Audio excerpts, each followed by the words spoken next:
Disclaimer. We say a lot of bad words. Don't let your children listen. Those precious angels. Hi! William's here. Lori's sick, but she's here. That is true. We're gonna complain about a lot of stuff, probably. We've got a lot of stuff to complain about. But the Star Wars movie isn't one of them. Yay! Funny how that works. Yay! Okay, let's just jump straight. It's okay to enjoy things if you're not an asshole. Oh my gosh. Let's just jump into it. I genuinely don't have a problem with that movie. I don't either. I enjoyed Absolutely, that I do movie not. greatly. The people that overanalyze everything can't really find anything wrong with that movie. Like, I get how people say that, it's not exactly a groundbreaking movie. The tropes in it are pretty standard. And though the story in itself is pretty standard, that's fine. Like, yeah, I get that. It's not some massive new thing, but it's still a good movie. Yeah, I mean... And people are like, the pacing was weird. I was like, well, yeah, I mean, literally every possible thing that could go wrong is going wrong. The pacing needs to be weird in a movie like this. If everything was going... If the pacing was normal, you'd be like, oh, the bad thing happened, but it's fine. It's cool. No, they want you to be panicked. That's what the pacing was for. I liked the pacing because I felt that the pacing of the movie was very reflective of Han Solo himself. Yeah. Constantly having to bullshit his way out of situations. That he put himself in, and then getting himself into another one immediately after. This whole movie is structured that way, and it's absolutely brilliant. And, just speaking, like, that actor did a really good job playing Han Solo. There were, watching it, it's like watching it, you're clearly not young Harrison Ford. And we're aware of that. I felt like it got better as the movie progressed. Yeah. Literally, like, there were some moments where, like, he would pose or shoot, and I'm like, oh my god, that's Han, like, right there. Because there's a moment at the end of the movie before he leaves the desert planet thing, and he, Infus Ness asks him to stay, and he does a head shake and a smirk, and right before he leaves, he does a point. And it was just, there was so much Harrison in that. Like, that was the moment in the movie at that point where I was like, this guy absolutely killed it. I would love to see an interview talking about what he did to, like, prepare to, because, I've heard the terms there, you've got shoes to fill. He really did. Like, he is literally having to play Harrison Ford. Like, that's some big shoes to have to fill. Yeah. Especially Harrison Ford in a Star Wars movie. And Harrison loved it as well. Did he really? I saw I think it was Lawrence Kasdan mentioned it, was that Harrison saw it and said he enjoyed it and loved Alden's performance. That's good. So, yeah, Harrison Ford apparently enjoyed it. George Lucas loved it. Who gives a crap what George Lucas thinks? I still care what George Lucas thinks. I will never get over Darth Icky. Ever. That's a real thing that happened. And I will not ever let go of that. Like, I feel like that proves the mindset that man has. I don't know. Sometimes you just write shit down because you're bored. You should see my notebook. He wanted the bad guy in Force Unleashed to be called Darth Icky. It was like, you do this or I leave. And he left. It wasn't over that, but he gave up. That would have been a great reason to leave. I wanted this villain, Darth Icky. And he did go with Count Dooku. Which is weird considering he already had a name. He had Darth Tyrannus. But for some reason, he decided to go with Count Dooku. Because he's a 4-year-old, apparently. But, I don't know. There's still enough great creative sides to George Lucas. I've seen the original Star Wars cut. It's not good. It hasn't changed, though. Huh? No, what was originally supposed to be Episode 4 is not great. No, I know. We've talked about that. I know. I'm saying, well, okay, we're getting off subject. I'm just saying, he's like J.K. Rowling. They had a lot of really good ideas that were made better by them not being involved in the project anymore. I don't think so, because I think Harry Potter books are better than the movies. I'm talking about the Harry Potter books. I think the movies are the last movies are better than the books because the last books are shit. Anyways, let's talk about Solo. Da, da, da, da, da, da, da. I really loved Han Solo movie, the Star Wars story. Fuck that up. Here's some information I really love about Star the Han Wars, Solo the movie. Han Solo story. Han Solo, a Star Wars story, was a film made by Lucasfilm and Walt Disney Studios. Wow. It has a runtime of 2 hours and 15 minutes and is rated PG-13 for sequences of sci-fi action and violence. I love that sci-fi action is something where they're like, oh, let's raise that rating just a little bit. This is sci-fi. The film is directed by Ron Howard. It's lessened because it's sci-fi. Is it really? It's because it's not gory. It's lasers. Oh. The film stars actors, was directed by a director, and written by writers. Produced by producers. Filmed by filmers. Filmed by cameras. You almost went full on Deadpool there. No, but I really did. I loved the shit out of this movie. I had absolutely zero problems with it. It was just fun all the way through, and, you know, if people are going to be bitchy about it, just fuck off. I mean, and the thing is, not a bad we movie talked at all. about this in the Last Jedi podcast. The issue with a Star Wars movie is that Star Wars fans don't know what they want. Yeah. Because you can make a movie that stays really true to the feel of the originals, follows that same thing, follows all that, and they're like, well, it's too close to the original. They just basically copied the original. There's nothing, new here. However, on the flip side, you can do something new that feels different, has different flow and all this. Well, this doesn't feel like Star Wars. This is nothing like the original. And so you can't win with Star Wars fans. My appreciation for The Last Jedi grows more and more each day. I want to rewatch Just it. because of how different yet samey it is.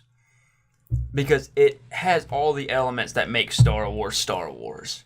Mm-hmm. But it's a new direction with Star Wars, and I appreciate it so much, and I love it so much. I can understand that. I still have very slim problems with it, but not enough problems that completely clouds my opinion. I have big old hunking problems with it. Brad's got big old problems with it, because... But that being said, I'm not saying it's a bad movie. Yeah, no. I think it's a great movie. I really enjoyed it. I feel like...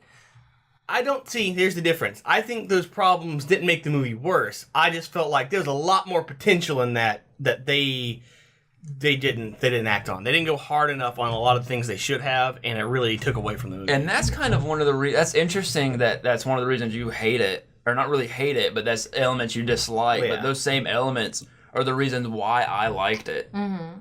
I feel like if they were going to explain some stuff, they should have actually explained some stuff instead of just not explaining stuff. I'm like, and I think the thing is, to cool with fully have judgment on The about that. Last Jedi, we're gonna have to wait for the third one to come out. And I get that. I feel like... Because you can say all you want, there may be holes, there may be this, there may be that, but we don't know what's planned for the third one. I'm not even talking about the holes. I'm talking about them. Things like Finn's story arc. Mm-hmm. There was so much potential there, and they just chose not to do anything. Like, why throw him in this... Why have that whole conversation with, Rose? DJ. the collector. The collector. About the whole, like... I almost said Guillermo del Toro, and I was like, wait, no, that's the wrong one. Not quite. They have this whole thing with them about how it could, like, the guys that make your weapons make the bad guy weapons too, and they're trying to throw him in this whole moral conflict, but he never once flinches, and I guess that was actually want to talk about this. What if that comes into play in the third one? Because that's okay. That's way too long of a setup. You need to here we at least go. touch on I'm it a gonna little talk bit about in the movie. I watched Force Awakens. That's and like Last having Jedi. the second episode of Lord of the Rings. Forget that the ring's there. Like, you can't just set it up and come back later and go, oh, by the way. You're like, Where's no, my that's notes? Stephen Moffat writing. I watched Force Awakens and Last Jedi back to back Friday and took notes, and I actually have a lot on Finn's story arc. The thing... Although, actually, I do agree with that, because it could have all been an act, because he's trying so hard to be the good guy, and it might show up in the third one. It's fine. It's like, before you get into your Finn thing, sorry, it's like, I think there's always a thing with that middle movie of a trilogy, because... You know, and it's like, because it's like you want to progress the story, but you don't need to progress it too much, because then you're not going to have anything in the third.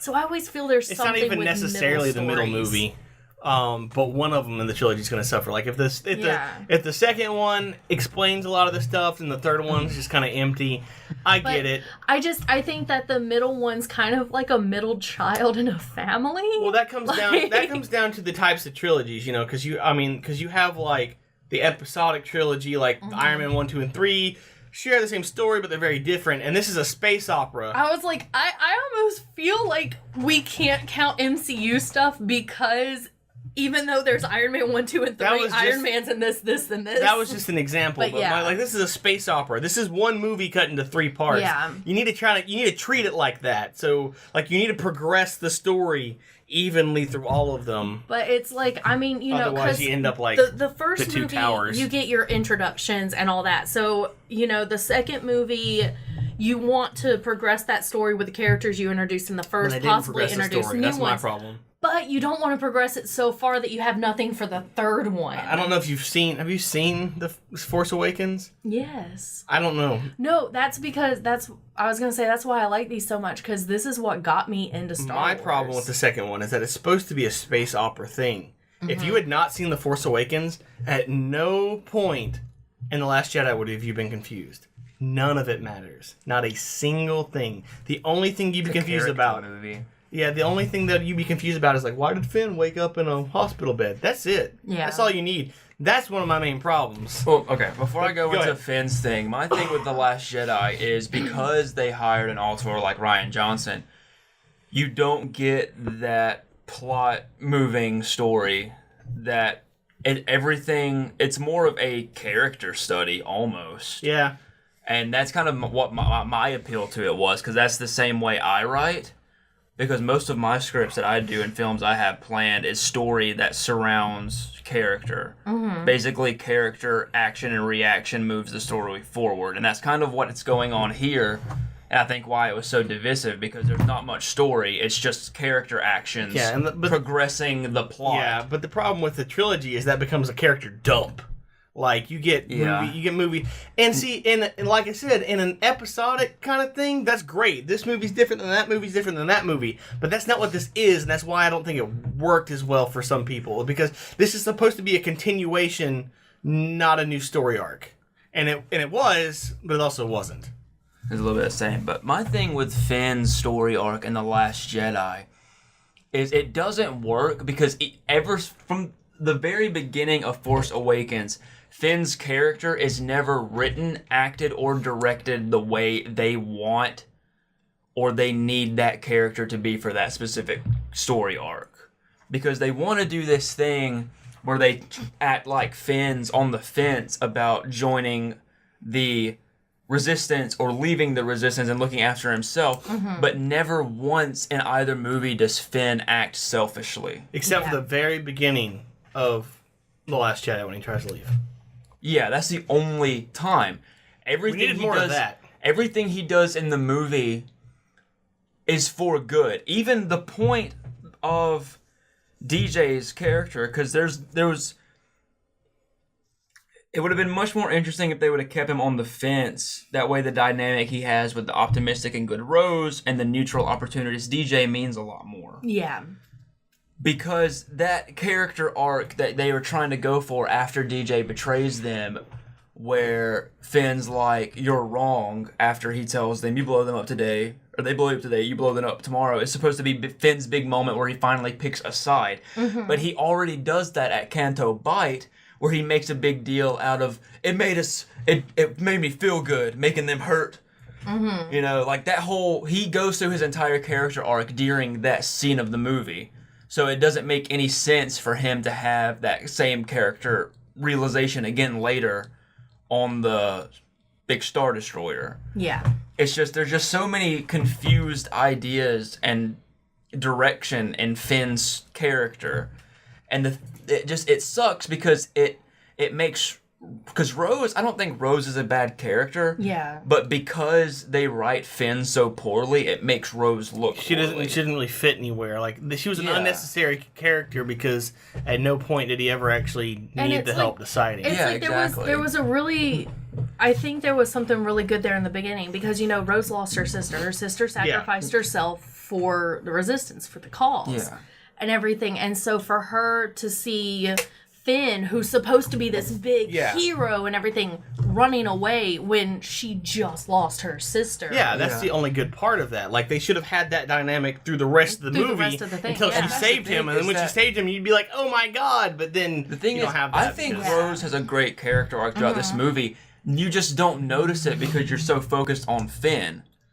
And they fuck up Finn's character arc so much in this movie because they don't know what to do with him that it overshadowed Rose's character arc and you don't notice it. Because Rose's character arc would have worked perfectly if Finn was going in the opposite direction and still trying to leave. Yeah. Like, they would have been each other's counterbalance, and it would have come to a point at the very end when she sacrificed herself. And that would have made his kind of brave moment better.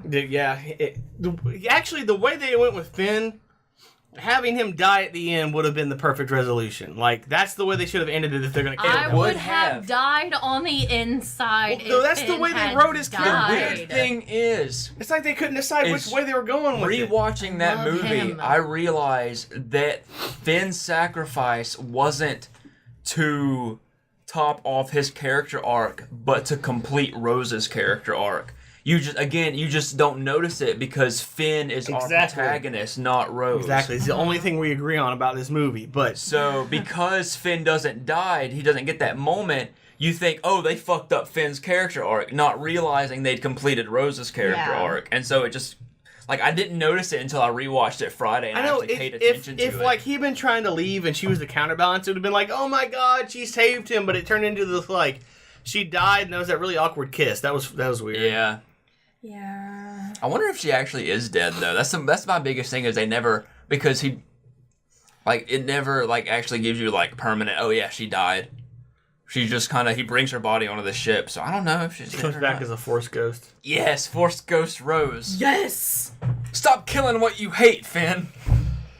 Because I finally realized when we first saw the movie and other rewatches previous, when she said that line, I was just like, this is fucking stupid. Because Finn already knew that. And then I realized, oh, that's Rose's character arc completely summarized in one line of dialogue. I also feel like you've already told me his name and I can't remember. The Collector. DJ. Sure, DJ. I feel not Guillermo del Toro. And also not, who did Johnny Knoxville? Johnny Knoxville. His thing would have been better if Finn had been going the other way too. If he had if he had been kind of convincing Finn that there was no point in any of this, and Finn was about to just give up, and then when he betrays them, it kind of throws Finn back into that, and he's like, you're wrong, and he goes, maybe that would have been great. That was a cool scene, and it would have been even better if Finn had 180'd right there, realizing just how bad the other side was, but he just is it bugs me so much. He's just a straight line through that whole movie. There's no ups and downs for him, except for when he's about to kill himself, which was pretty awesome. They should have done it. Oh man, that would have been hardcore. It's just so weird because the whole Canto Bight sequence, that whole story arc, had so much potential. If they had a clear idea of what to do with Finn. It just feels like so much wasted time. Yeah. You're just because they got there and stuff happened. There's never a moral or ethical dilemma with Finn. Almost every decision, he makes a decision that is good. Yeah. There's no balance in what they're trying to do. And Boy Scout. It's just completely Finn's never done anything bad. I think he should have left. I think he genuinely should have left. And then maybe he'd come back later. Because, you always see that's where he's going. He doesn't join the rebellion. He ends up in the rebellion. Yeah. And when they see Han Solo and she's like, the rebel officer, he doesn't say that. He goes, the smuggler? That's what he thinks. He immediately goes to neutral ground anytime anything happens. And they should have really just had him leave at that point and become the new Han Solo. And it's really where it's where his character had always been heading, but for some reason they always decide to make him do the most good thing possible. Yeah. It's just sad when like your supporting character has a much more poignant and interesting character arc than your main character. And no one notices or it one of your because three main characters. No one even notices it. But yeah, rewatching it, I thought because I love Rose's honestly, character. Poe is a bit more of a wild card than Finn. Yeah, Poe's very much a wild card. I don't know if I told you this. I know me and Brad talked about this, but I noticed something very interesting that Hux and Poe are both having the same exact character arc. Ooh. Except, and I like it. It complements each other very well because while Poe is getting better, Hux is getting worse. Yeah. Because I have this written down like very specific. we swear we'll talk about Solo eventually. We'll get there. We promise. We'll get there. I have so much still in my mind. This is our thought process. We go in we start off on topic. We go in a full circle and we come back. We'd just be saying good things about Solo anyways. Poe has. How to tell we liked a movie. We don't talk about it. It's very true. We had that problem in the Black Panther episode. Poe and Hux are both mouthy. Mm-hmm. They're both, I guess, stubborn to some extent. Kind of power hungry. But Poe has Leia to lead him along, and eventually he has that character arc where he can become a better leader throughout Last Jedi. But Hux's shortcomings are punished by Snoke, and will continue to be punished by Kylo. So they're having the exact same character arc, but Poe's getting better, and Hux will just end up getting worse. And I thought that was very interesting. Because it's kind of they're having pretty much the same. I also like seeing Hux's character. I call it like a character degression because I noticed that everyone's like, "What happened to Hux? He just became a joke character, getting angry over a Yo Mama joke." And like, he's always been like that. Go back and rewatch Force Awakens. He's still just as arrogant and stupid. The only problem with that in The Last Jedi is in The Last Jedi, he doesn't have a big fucking Death Star to prop himself up against. Yeah. And so his incompetence is showing more. That's why the whole first scene in The Last Jedi is Him and the older dude. It doesn't even feel that like when Poe's doing that whole bit with him on the phone. That doesn't feel weird because we already think Hux is an idiot. Like that was already established. You just didn't realize how much you thought that until this movie. Because it's funny watching them back to back and really paying attention how clear they actually do make a lot of things. And one of the things that I found more clear was the First Order, the rise of the First Order, because they're the remnants of the old Empire.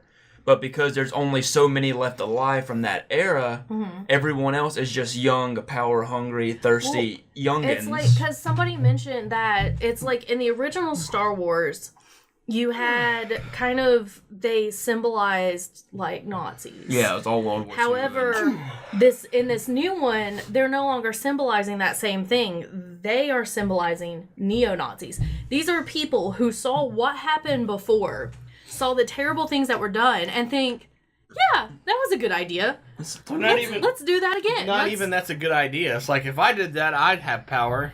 And so it's like... And even in canon, Hux killed his father to get the position he's in now. Yeah. So... And so it's all like... Hux cares about is the title and the appearance, but lacks the knowledge and intelligence and will to do the job. And so you've got like these young dudes who are literal neo-Nazis.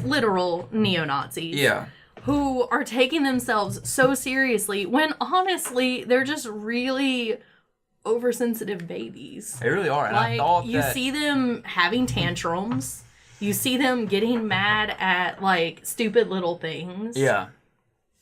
And that's what I think. I like how Rian Johnson made that prominent by comparing Hux and the captain of the Dreadnought ship with Hux trying to be mouthy and important and imposing over Poe, and the Dreadnought captain being like, we should have scrambled our fighters 10 minutes ago, and we should have done that, we should have done this. And I thought that was very interesting, seeing the older, experienced, well, it was probably Galactic Empire veteran compared to Hux, who's just a young, no idea what he's doing, neo-Nazi that killed his way to this position and doesn't know how to do it. And his incompetence becomes just more and more noticeable throughout the movie. I think it's interesting because it's the first time that we're actually seeing that this will probably be the First Order's downfall. The fact that their lead general is incompetent and now their supreme leader is just a big emotional baby. He is. Kylo Ren is such a baby. And I think that's going to be I think they're going to make pretty important notice of that in 9. But to be fair, Darth Vader was a pretty big crybaby until he got thrown in the lava. I mean, maybe they'll throw Kylo in the lava. Snoke should have done it. Because, like, we've seen Kylo he got pretty close. Many temper tantrums in 2 movies. He's had some pretty big tantrums. He's had some pretty big tantrums. And, I mean, now on top of those tantrums, he's also got kind of that teetering. There was the one point of, oh, is he going to be good? Oh, no, he's gonna I really thought bad. Rey was going to go evil. Yeah. Because I didn't feel like I don't feel like she had any motivation at any point to actually care about anyone. But apparently this actually... I think one other thing we agree on with Last Jedi is Luke's whole thing. Yeah. I think about it all the time, and like the more I think about it, the more things I realize about that whole character arc and why it makes sense. I feel like it was done a bit odd, but I get it. Even though Mark Hamill doesn't think it's right, but I think it works okay. I think it worked fine because you have I'm gonna explain it to all you that are probably still on the fence about Luke Skywalker. But I mean, look at people saying, oh, but Luke had a character arc in the original trilogy. Luke's supposed to be like this. That was like 30 years ago. He's older. You don't stay the same person over time. And blue alien titty milk will change you. And he even says in the movie that him drawing his lightsaber was an act of pure instinct. But not even that, the fact that why he's isolating himself. I have a theory that the reason he isolates himself is not what he says. I feel like he went to look for the old Jedi temple tree to seek guidance and found something out that made him realize why the Jedi... Like, he didn't go to the island thinking the Jedi should end. He went to the island to seek guidance and then realized, oh shit, the Jedi should end. Because we fuck up shit constantly. Yeah, every time the Jedi get involved, something bad happens. But at the same time, look at it from this perspective. People are saying, well, this is the same guy that redeemed Darth Vader. Why can't he just go do Kylo? You know, that whole thing. It's different circumstances. This is a guy who saved... But it's different when it's father and son. Mm-hmm. And Luke Skywalker, as the son, is able to bring Darth Vader back because he resists the light. Luke Skywalker can't do anything for Kylo because Luke Skywalker is directly responsible for Kylo. Like, there's nothing he can say or do that can change Kylo's mind. And he knows this. He knows he's not the one that can turn Kylo, but he still has hope in Kylo that Kylo can turn. Mm-hmm. On top of that, think about the reason he isolates himself to begin with. Okay, look at the legend of Luke Skywalker. Luke's this all-powerful, good being. Look at, as far as everyone knows, the only person that has any knowledge that Luke is directly responsible for Kylo's turn is Luke and Kylo. Han doesn't know, Leia doesn't know, the Resistance doesn't know, the Republic doesn't know. Rey knows now. And that's the point.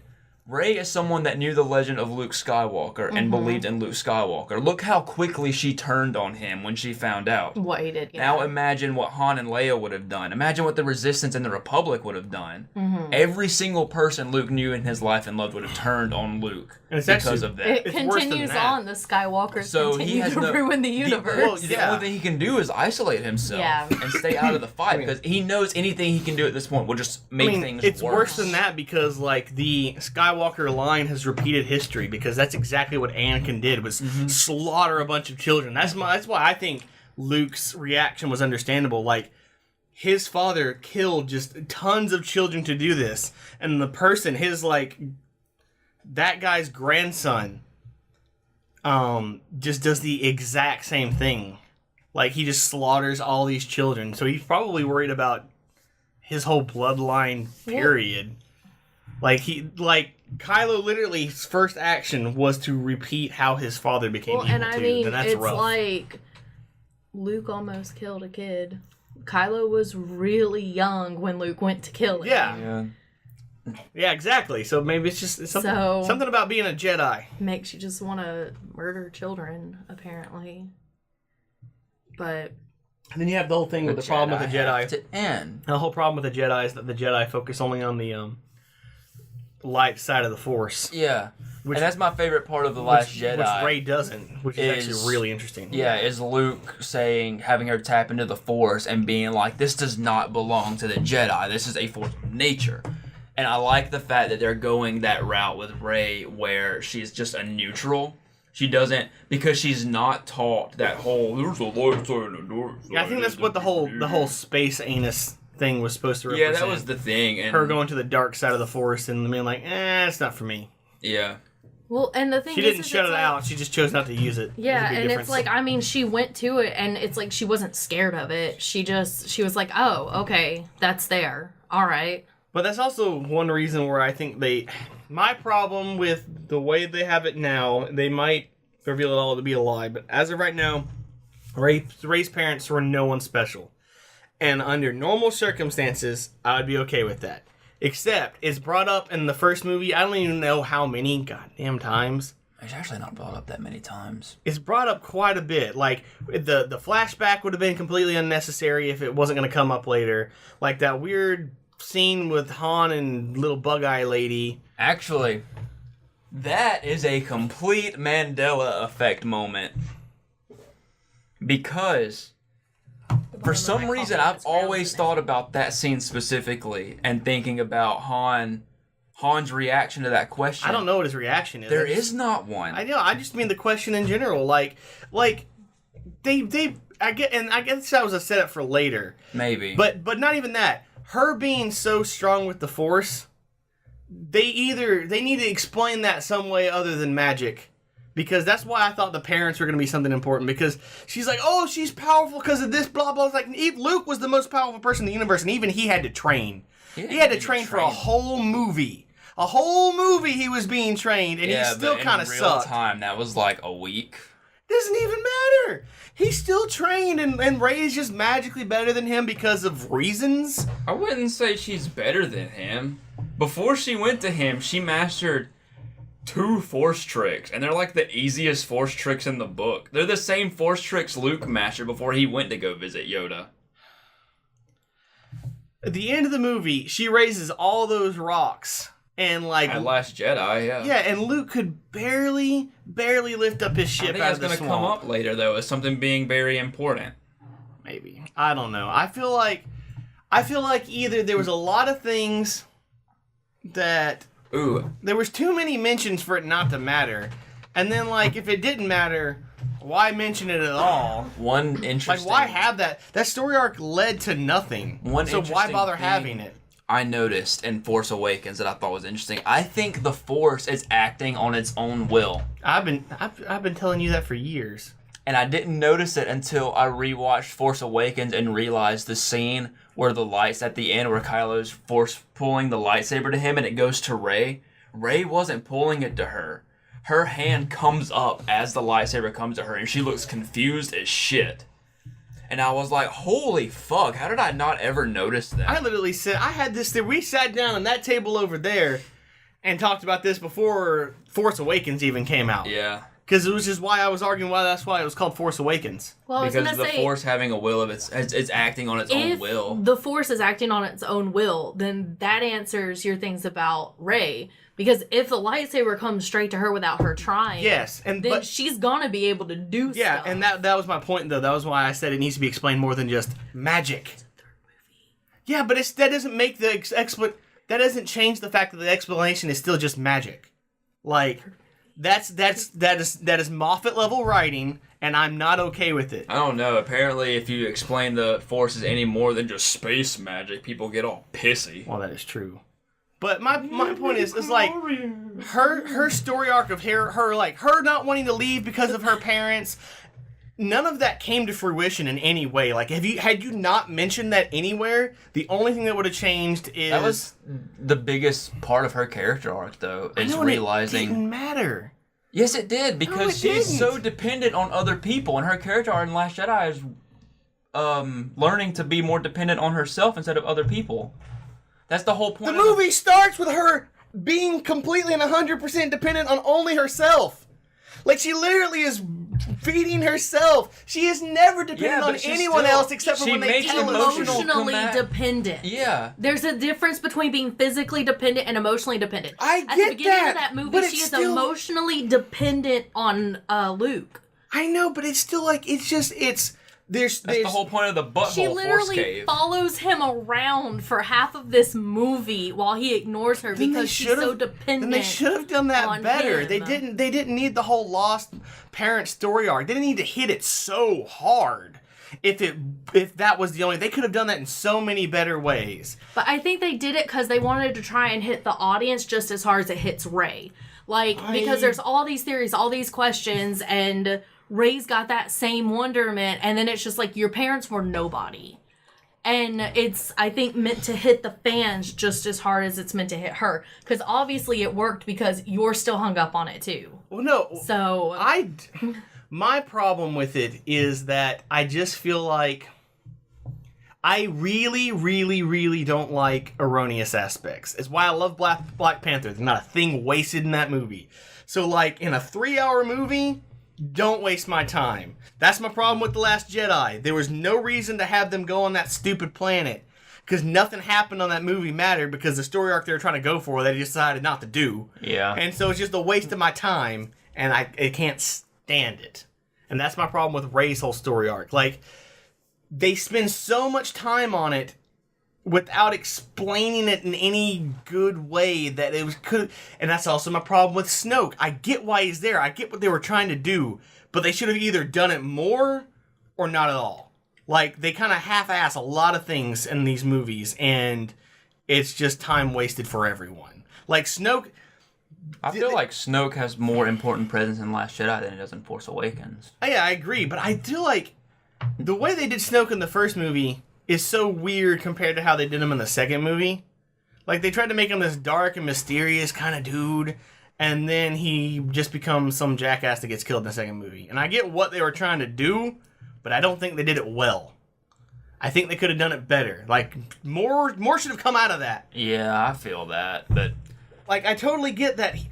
I needed more Snoke-Kylo dynamic. I wanted to see more of Kylo. I wanted to see Kylo just more and more and slowly start to rebel against Snoke until he kills him. But it kind of just happens. It just kind of, he just decides all of a sudden that I'm going to do it. I'm going to do it. Oh, I did it.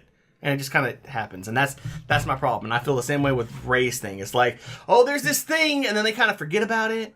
And then they bring it back, and then they kind of forget about it, and then they at the last minute they half explain it in one sentence at the very end of the movie, and it's kind of like the Doctor Who storyline where they keep mentioning the cracks, and then his last episode they explain it away in one sentence like it was never a big deal.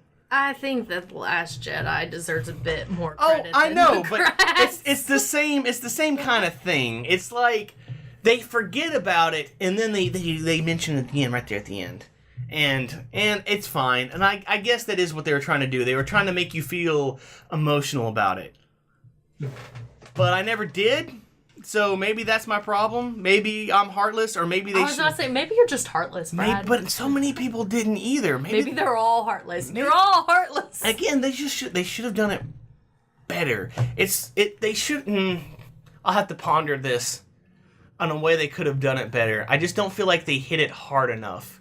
I feel like if we had at least one more scene between. I thought you were about to say one more movie, Maybe. And I was like, "Well, buddy boy, have I got news for you?"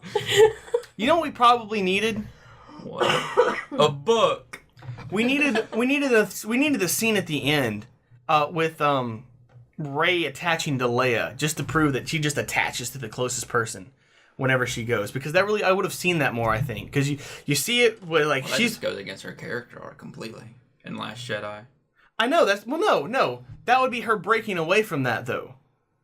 Like, she attaches, like, you bring up a point. She's like, she's attached to her parents. She needs that. She does it to Han the moment she sees Han. Mm-hmm. I feel like she should have done it to Leia the moment she lost Han, and then she overcomes that in The Last Jedi.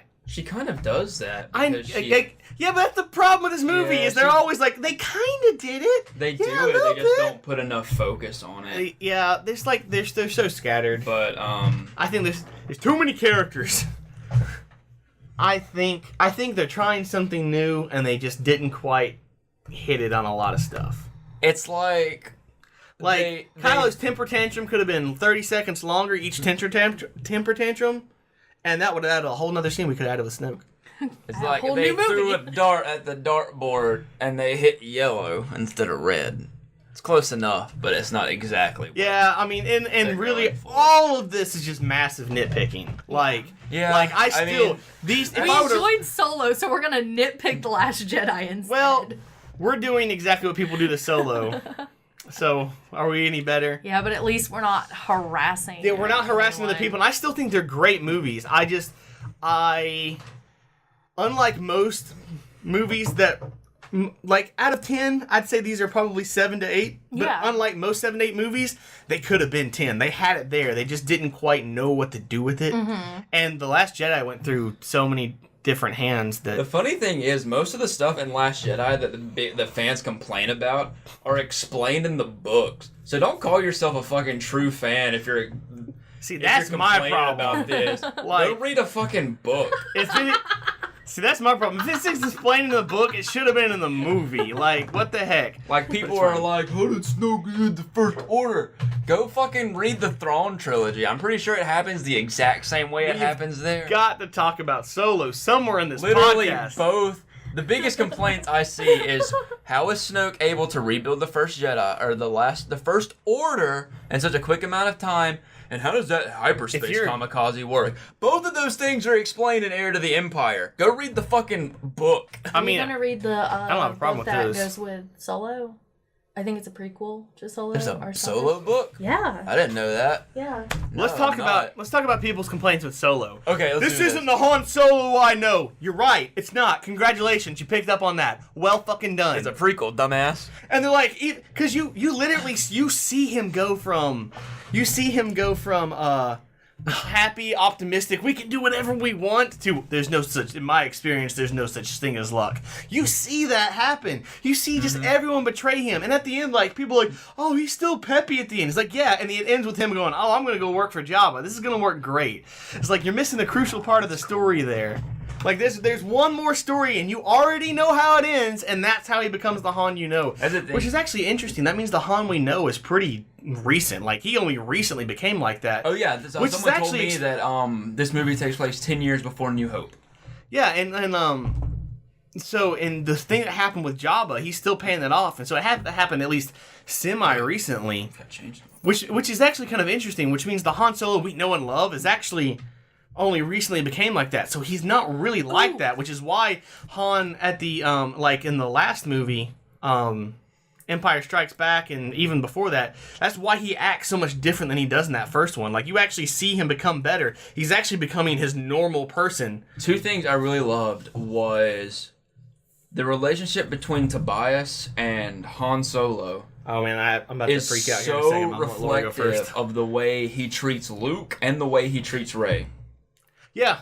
And I loved that so much because it really kind of explains and it really shows why out of all the people, Han is more empathetic towards Luke in A New Hope, and also why he's more empathetic towards Rey in Force Awakens.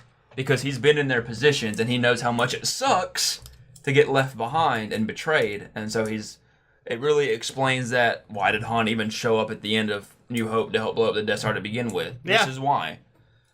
So, it's a good prequel, damn it. The Han book is called Star Wars Last Shot, and it actually follows... That's such a bad name. It's like, this is follows our last attempt to make this up, guys. It follows three different points in that kind of go through the Star Wars timeline.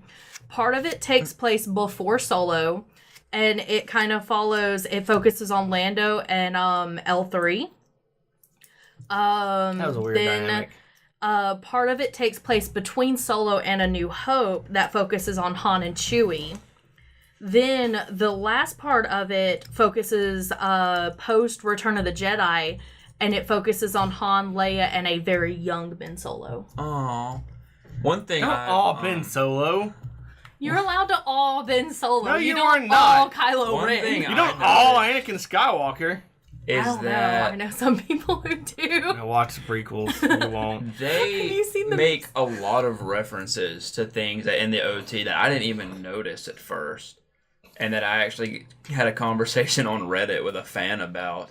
Because in Empire Strikes Back, there's a scene where C-3PO goes, "Sir, I'm not sure how your ship computer learned how to communicate, but it's got a very peculiar dialect." And they explain that in this movie because they upload L3 to the ship, so she becomes the Millennium Falcon. They ruined the magic. Yeah, and some dude on Reddit that I talked to was like, I don't need to know. We don't need to see or know why the Millennium Falcon's so special. And I was like, why the fuck does it even matter? Yeah. It's so special. It's like such a small, unimportant moment. But let me say, had it not been L3, had it been some other way, that person probably wouldn't have been complaining. Probably. Like, I can almost guarantee you the reason they're complaining is because it was a female droid? Because it was a female droid. Maybe. But it's just so weird to me that they're complaining about these little winks and nods. And this is the only prequel movie I've seen do winks and nods like that well. Mm-hmm. To the point where I barely even noticed them. Because that scene is such a crucial moment to the scene it's in. That moment, it adds to the tension of the scene. And I didn't even realize that's what they were doing until it was over. And Lando was like, she's part of the ship now. It's like, and I was what? like, that A scene prequel actually explaining stuff that happens in the other movies? Oh my god. That is groundbreaking entertainment. That was a weird scene. I loved that. Like, I was just talking about how I don't like erroneous elements in movies. That scene was completely pointless in that movie, but it was just so good. Like, I'm seeing some person that complains like, oh, it looks like everything Han Solo ever did in his life was happened in the span of like 2 weeks. And I was like, bitch, all he did in this movie was meet Chewbacca and do the Kessel Run. Shut the fuck up. There's so much more backstory to Han Solo. Who gives a shit if he did the Kessel Run right around the time he met Chewie? Fuck off. It's not that big of a deal. just people. But that scene, that was weird. Like, that scene was so strange. I did not get what happened at first. I couldn't figure out how they killed the thing. It just, like, died all of a sudden. I was like, what? I had to go back and rewatch it. I was like, what happened? I love that. It was weird, though. Like, my thing is I have a weird love for Eldritch horror monsters, and that was pretty high up on the list there. I like how, I loved seeing a new shiny Millennium Falcon, and I love that it went to shit immediately after Han took the control. That made me laugh so hard, because at first, like, seeing it, my initial thought was, oh, it's looked different. I guess all those years of smuggling stuff and having to outrun ships and getting, added to its look, but no. Look, Han screwed it up in like 5 minutes. It's so funny because Josh was really ticked off that it didn't look right. He's like, "Where's that weird gap in the front?" And they shoot the escape pod. He's like, "Oh!" But I love that scene. I love the scene where it gets all messed up. Just the sentence before, it's like, "No, I have an idea. We can do this. I knew a guy that did this all the time until he died doing this." All right, let's go. I was like, that was very Han. I love the callback line where Lando goes, "I hate you." And Han goes, "I know." Dude, Donald Glover did such a good job as really young did. Lando. Going into that movie, it did not occur to me. I didn't remember. Like, going into that movie, I forgot that Lando always says his name wrong in the original trilogy. Yeah. And the moment he did that, I was like, oh my god, every detail, they've got it. They know what they're doing. Also, I mean, it's written by the same guy that wrote Empire Strikes Back and Return of the Jedi, so. Han shot first. Oh yeah, I loved that. Damn it. The moment that happened, that was my first thought. It's like, he shot first. I don't know if you know that because you haven't really seen the original trilogy. But the original trilogy, when you first see Han Solo, like, some dude is like, has him at gunpoint. He's going to turn him in. Dude, give Greedo some respect. Greedo hates him because he stole his jacket. That is not a respectable backstory. I've watched this one. It's like I've only watched it once. Yeah, but see, the difference is, like, when we It was old at that point when we were growing up watching it. Greedo, had him at gunpoint, and Han like sneaks his gun up and then shoots him under the table, and sneaks his gun up and like shoots him, and he basically just murders him right then and there. But he had him at gunpoint. But apparently Lucas thought that made Han look like a bad guy, and so in the new edits, Greedo shoots and misses, and so Han fires back at him, even though Greedo has no reason to shoot him because he needs him alive to turn into Jabba. Like, none of that made sense. And so the Han shot first thing was a huge deal. I used to have a t-shirt that said Han shot first. I almost bought a t-shirt that said Burr shot first, and it had Aaron Burr on it. Oh, that's funny. Yeah, I know, right? But the moment he shot him, it was great. And they even as he's dying, Woody Harrelson is just like, good job. That was a smart move. Let's talk about... I don't think Woody Harrelson his character wanted to keep living. Like, I really don't think he had the motivation to keep going on. I'm wondering if he was intentionally setting himself up to be shot. Like, it's probably likely considering his friend and girlfriend were killed. Yeah, all at once. Yeah. So... Yeah. Let's talk about Darth Maul for a second. Oh my gosh. Darth Maul is alive. Even people in the freaking Star Wars universe can't stay dead. I'm sick of this. I'm sick of it. Oh, he comes back in Clone. I don't care. I'm sick of it. He has a really, really big role in the Rebels TV show. Can't see me pointing at the camera. And the funny thing... I don't care. The funny thing is he actually is killed in the Rebels TV show. Because, What does it matter? He died once. Can he do it again? Rebels takes Go place... back many times as he wants. He's Rebels magic. Takes place 4 years before A New Hope. Han Solo movie takes place 10. And in Rebels, Darth Maul is the leader of a giant... Triumph Syndicate? Yeah, pretty much. So that's... basically his cameo in the movie was a setup for his role in Rebels, which I thought was interesting because I've never seen that sort of connectivity to a TV show from a movie before. So is Rebels canon? Yes, it is. Oh, I didn't know that. Because I know you've explained timelines to me before and other fandoms, franchise stuff. What is the Star Wars timeline? Like, you've got... I'm pretty sure everything pre-Phantom Menace that was in canon before Disney bought out is still canon. Really? Yes. It doesn't really even matter.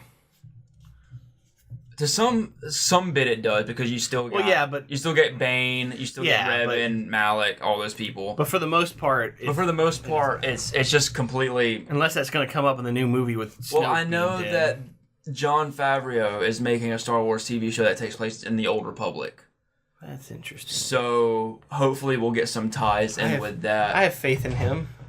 I would like to see more Old Republic stuff from Friends, and I can't. He was the weird forearm thing. Because I want. Was he really? Yeah. I want so much. Yeah. Really? He reminded me of Rocket. Because I could not figure out who was voicing him, and then when I looked at it, I was like, of course, that was him. Because I really want to see a movie that is about the war between the Jedi and Mandalorians. Because it's such a fucking badass such a stupid name. point of history. So I'm hoping they go back to Old Republic stuff. But anyways, how did they win? The Mandalorians should have wiped the floor with them. Where does go back and play Knights of the Old Republic and just talk to Carius for like ever. He'll tell you all these fucking ridiculous stories about the Mandalorian War.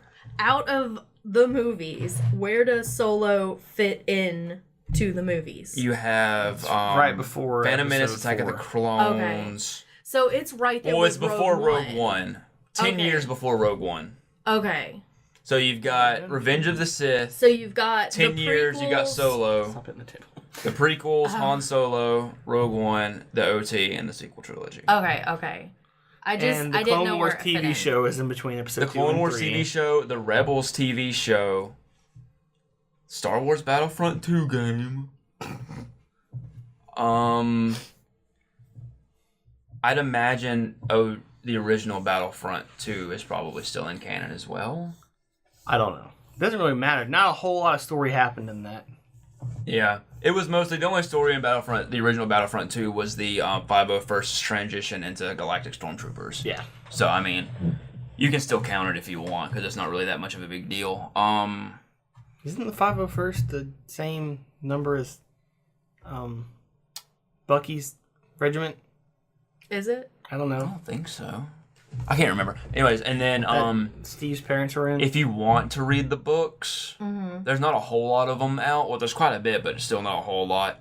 You can find a list of pretty much every book that was written from 2015 on is canon. Okay. Which is actually great because there's two Carrie Fisher, two Princess Leia books that tracks her early days of Alderaan as a political figure. I was gonna say there's a newer Princess Leia book out that is geared towards teens. Oh, is it really? That's probably the ones I'm thinking of because it goes into her role as princess, her role as in politics and Rebel Alliance, her relationship with Haldo, and what I really want is if they do the writer of those books, Claudia Gray. Yep, that's the book. I haven't read the books, but I've heard they're really good, and she really captures the character. I've heard really positive things about it. Oh yeah, it's 107. And I was like, if they were to ever make a Princess Leia movie, I would really want her to be involved because I feel like she definitely understands. I've heard people talk, and they want a Princess Leia like kind of prequel thing, and they are you wouldn't have a whole lot of... They're headcanoning Millie Bobby Brown. And I'm like, I could see that. Yeah. I think if anyone could play a young Princess Leia, it would be Millie Bobby Brown. Who? She plays 11 in Stranger Things. Oh. Because I saw this... A Princess Leia movie would have to take place during a very specific time period. Yeah, it really would. That's the weirdest thing. Because you pick up on Princess Leia's exploits pretty early on in her career. They could do it at that one point. Yeah, because I mean, it would have to be somewhere in between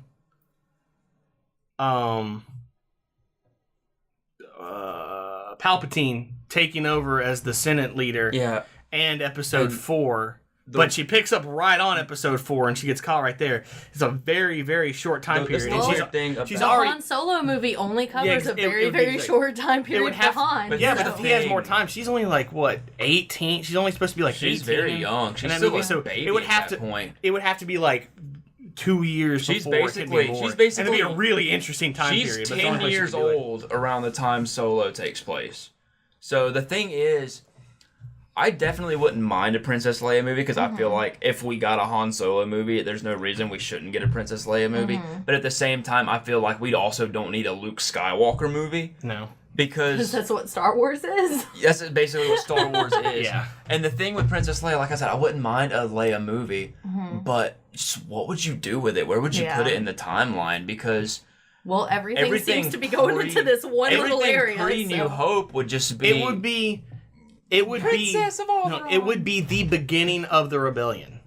It would be the very beginning. But that's basically what Claudia Gray's books are. Yeah. So you'd either have to be canceling, you'd either have to be adapting those books just be into a movie, or just wipe those books out of canon and disregard everything Claudia Gray's done. They could make those books into a movie. They absolutely could. Yeah. No. Especially because of the fact that since it's a teen book. Yeah. That would be really cool. It wouldn't be about her, though. It would have to be her and her father, because her father's like one of the first government officials to rebel against the Empire, which is why they blow it up. Also, it's so in the radio show Star Wars, it's awful because like you hear her. Oh, actually, Josh has let me listen to a little bit of the radio. That's right. Show. You do hear a lot of that in the radio thing, huh? But like you hear her father say, just be safe. I don't want anything happening to you. She's like, I'll be fine. And just is like, yeah, she will be fine. You're the one that needs to worry. And it's like, it's just weird to me. People pulling for a Princess Leia movie, which is fine, but I just don't think there's not anything much you could there. really do because with you see almost everything she does in canon. In the OT and the sequel trilogy. You read the books and stuff.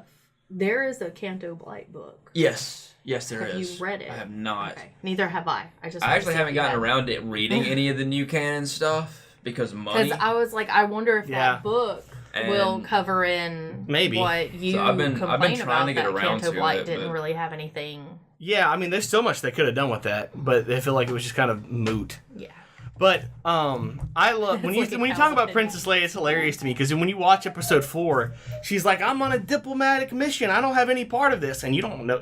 Like when you're first watching that movie, you have no reason to think otherwise. You're like, "Yeah, leave her alone." But if you watch Rogue One, and she comes in, you watch Rogue One, then episode 4, she's like, "I'm on a diplomatic mission," and you just our face is like, "Bitch, I saw the shit. I was right there. I literally just saw your ship leave this other shit." I just walked from here. I was just there. Don't lie to me. Yeah, when that happened, it explains why Darth Vader is just like, because he really is just annoyed. He's like, you're a liar and a traitor. You're a liar and a traitor. Take her away. He doesn't even bother to argue. You are part of a rebel alliance and a traitor. Take her away. And that seems so extreme. You're supposed to think, oh, he's a bad guy, but from his point of view now, you're just like, yeah, like he saw her take it. Like she stole it from in front of him and went, I don't have it. It's funny when we saw Rogue One, I literally laughed out loud at that scene. I know, right? Because I just immediately thought of that from New Hope, and I was like, you fucking dumbass. It's so funny, though. That one dude slides that data through the door. God damn, that's the best fucking scene of all of Star Wars. But at the same time, like, there are 6 movies after that depend solely on that dude going, here you go. I was like, wow, that is probably the most crucial moment in any Star Wars movie ever. That's the best scene of any Star Wars. That whole scene was tense, and I was tense. I was like, "Oh my god!" And then when it's all over, it's like I fucking knew it was gonna happen. It's not like I didn't know that they were gonna get it. Like when that scene happened in Rogue One, I was sitting by Josh, and I was like, "Are you seeing this shit?"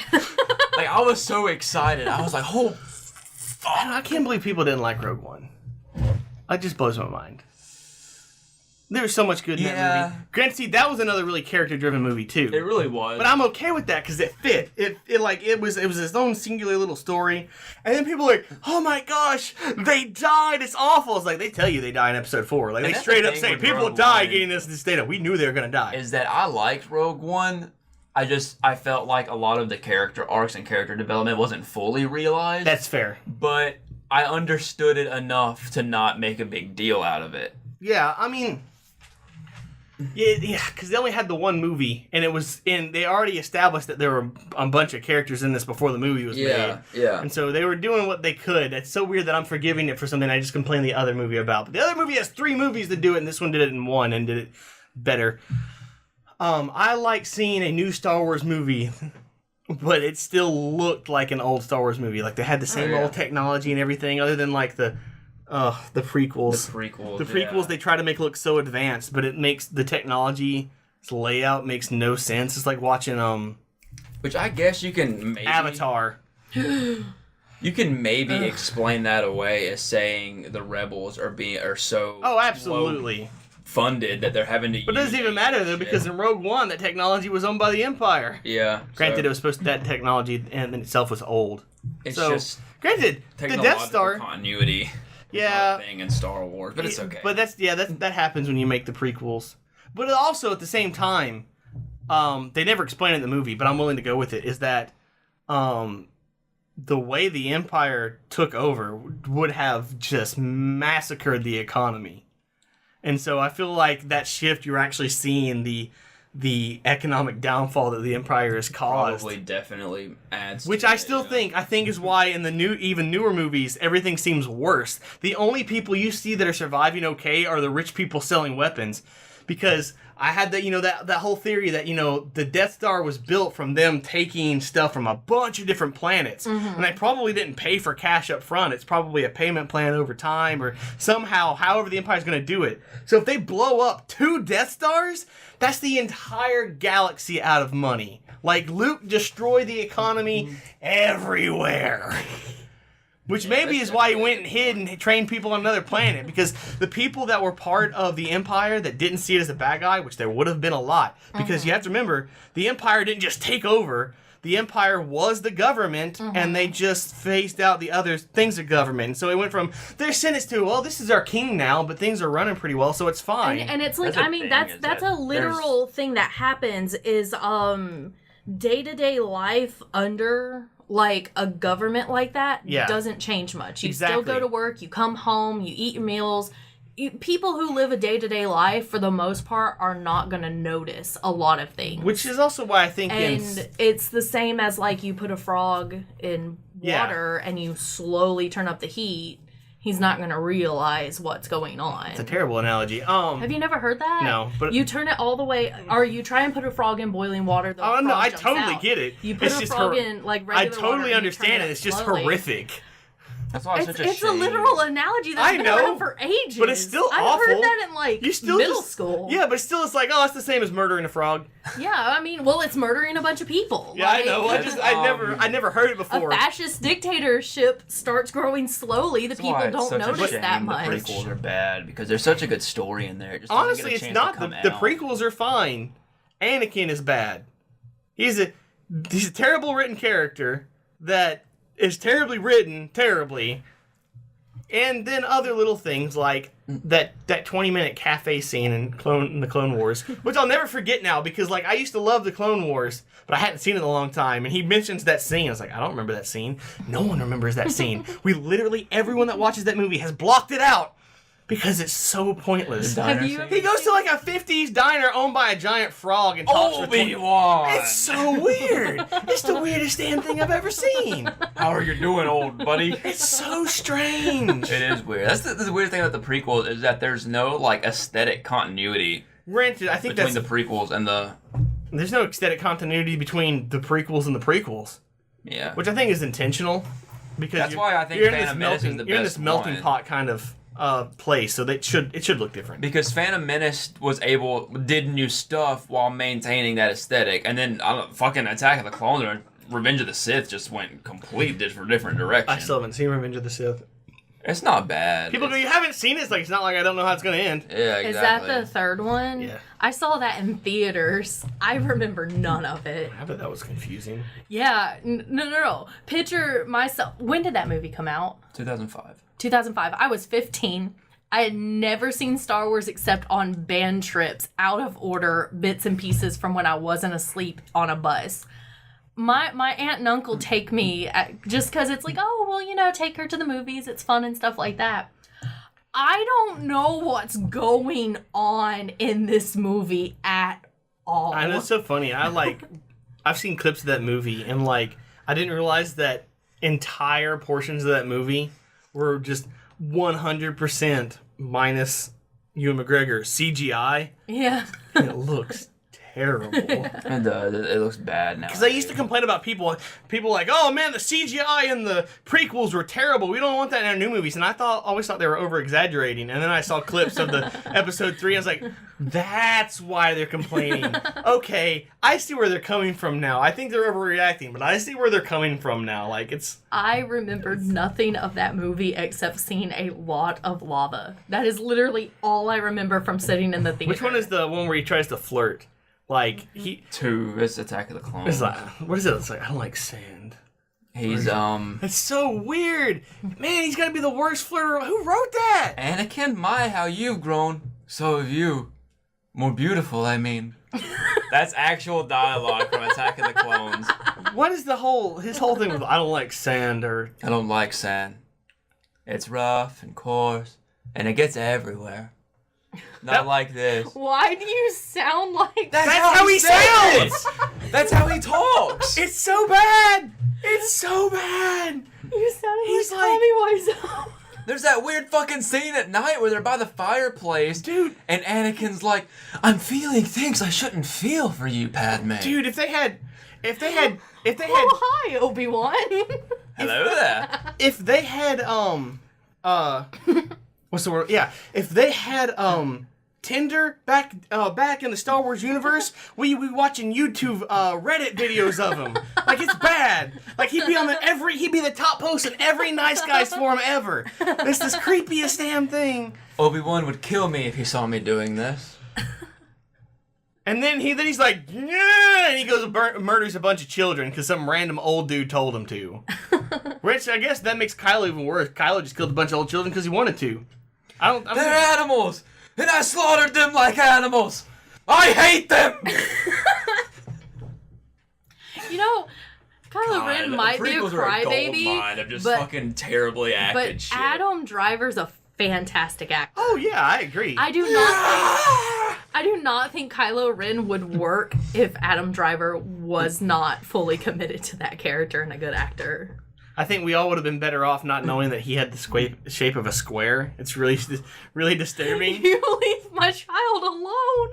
Like, and the thing is, like, he looks so weird. I was like, he doesn't look weird. His pants are pulled up to his nipples. Yeah. That's why he looks weird. The thing is, it's like he looks like a 90-year-old man. The Kylo Ren outfit, Black is slimming, and Adam Driver looks very lanky in the Kylo Ren outfit. And then fan art of him is always drawn in very lanky. Adam Driver was a Marine, okay? Yeah. Adam Driver is incredibly built and incredibly buff, no one noticed that until he did not have his shirt on.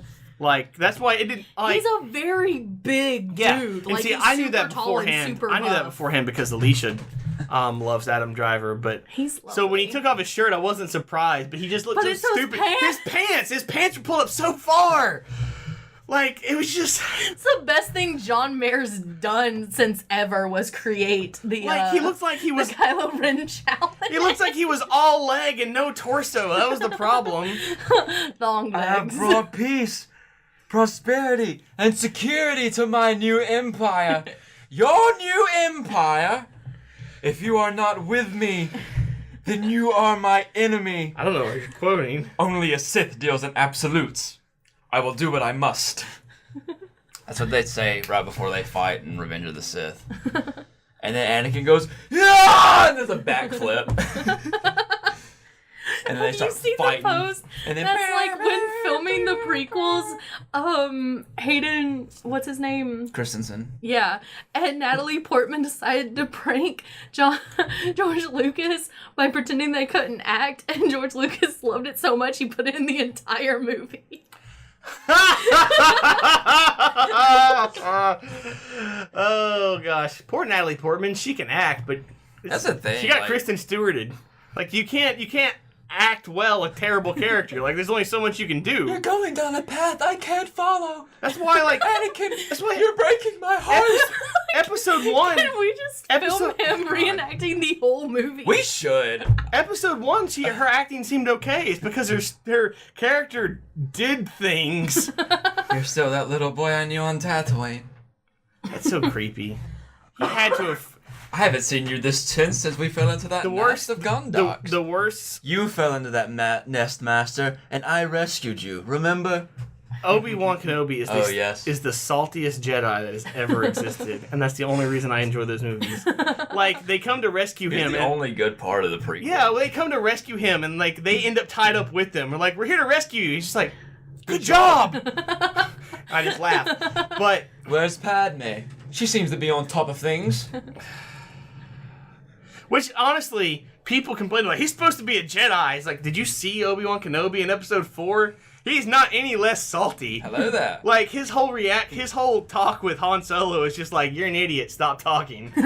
So uncivilized. I'm just gonna keep fucking doing prequel quotes for the rest of this podcast. This podcast is almost over. We have to wrap it up. We talked too much about Harry Potter.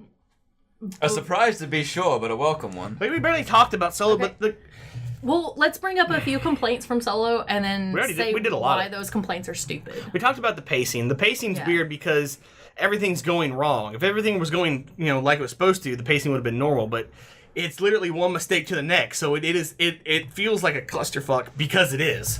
You know what I have to say about that? If you quote a prequel...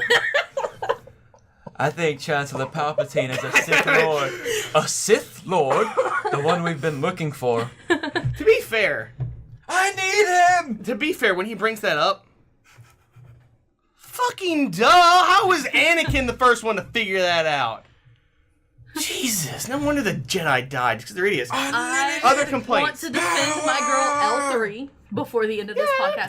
Everyone's like, it's a social justice droid, da-da-da. Okay, one. Her kind is enslaved! Droids are treated like garbage. Yeah, she's mad at the people who treat droids like garbage. Two, she realizes that these droids not only are enslaved, they have a bolt on them that is forcing them to comply. Yeah, they're basically brainwashed. Her reaction is literally justified. And if you can't see that, you're garbage. We're so mean to people. Garbage. I agree. Like, it's so obvious. I don't see why people had a problem with it. And if you think that her reaction is, oh, she's a social justice warrior, really? My thing I thought was weird was her whole dynamic between her and Lando. I didn't have a problem with it. It was just very strange, and I think that's what made it so interesting. They confirmed droid sex is a thing. I know, right? Like, it works. Lando is a robosexual.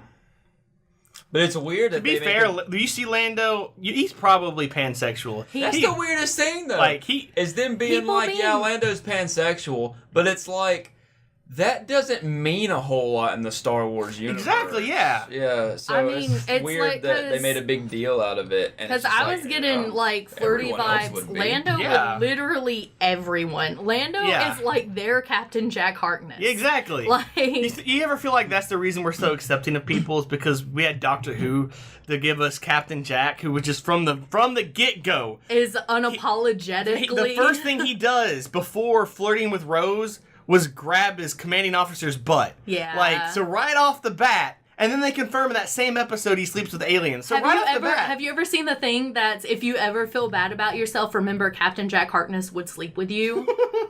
It's like, but it's like, everyone got so, the thing is everyone legit got so mad at the notion that Lando might actually get it on with a dude. Like, literally, I saw people just like, there's no way, it couldn't be, what's the point, why does it even matter? Have you seen Lando greet Han in episode... I watched this movie and I was like, oh my god, it's hard to get mad about Han? a gay character when you spend your entire life with something shoved up your asshole so far that... Jesus Christ. That was great. But no, like, go back and rewatch Empire Strikes Back. When Lando greets Han, you think, oh, he's being strange because he's about to betray him. It's like, no, they fucked. Like, oh, yeah. You can see it. Oh, yeah. You can see it. I was talking about with a friend, and I was like, oh my god, after watching the Solo movie, all I know is I ship Han and Lando. And she responds, she goes, oh my god, Hando is one of my favorite things. I was like, their name is Hando? Oh my god. I can see it happening, but I don't think that I'd like it would never be a relationship.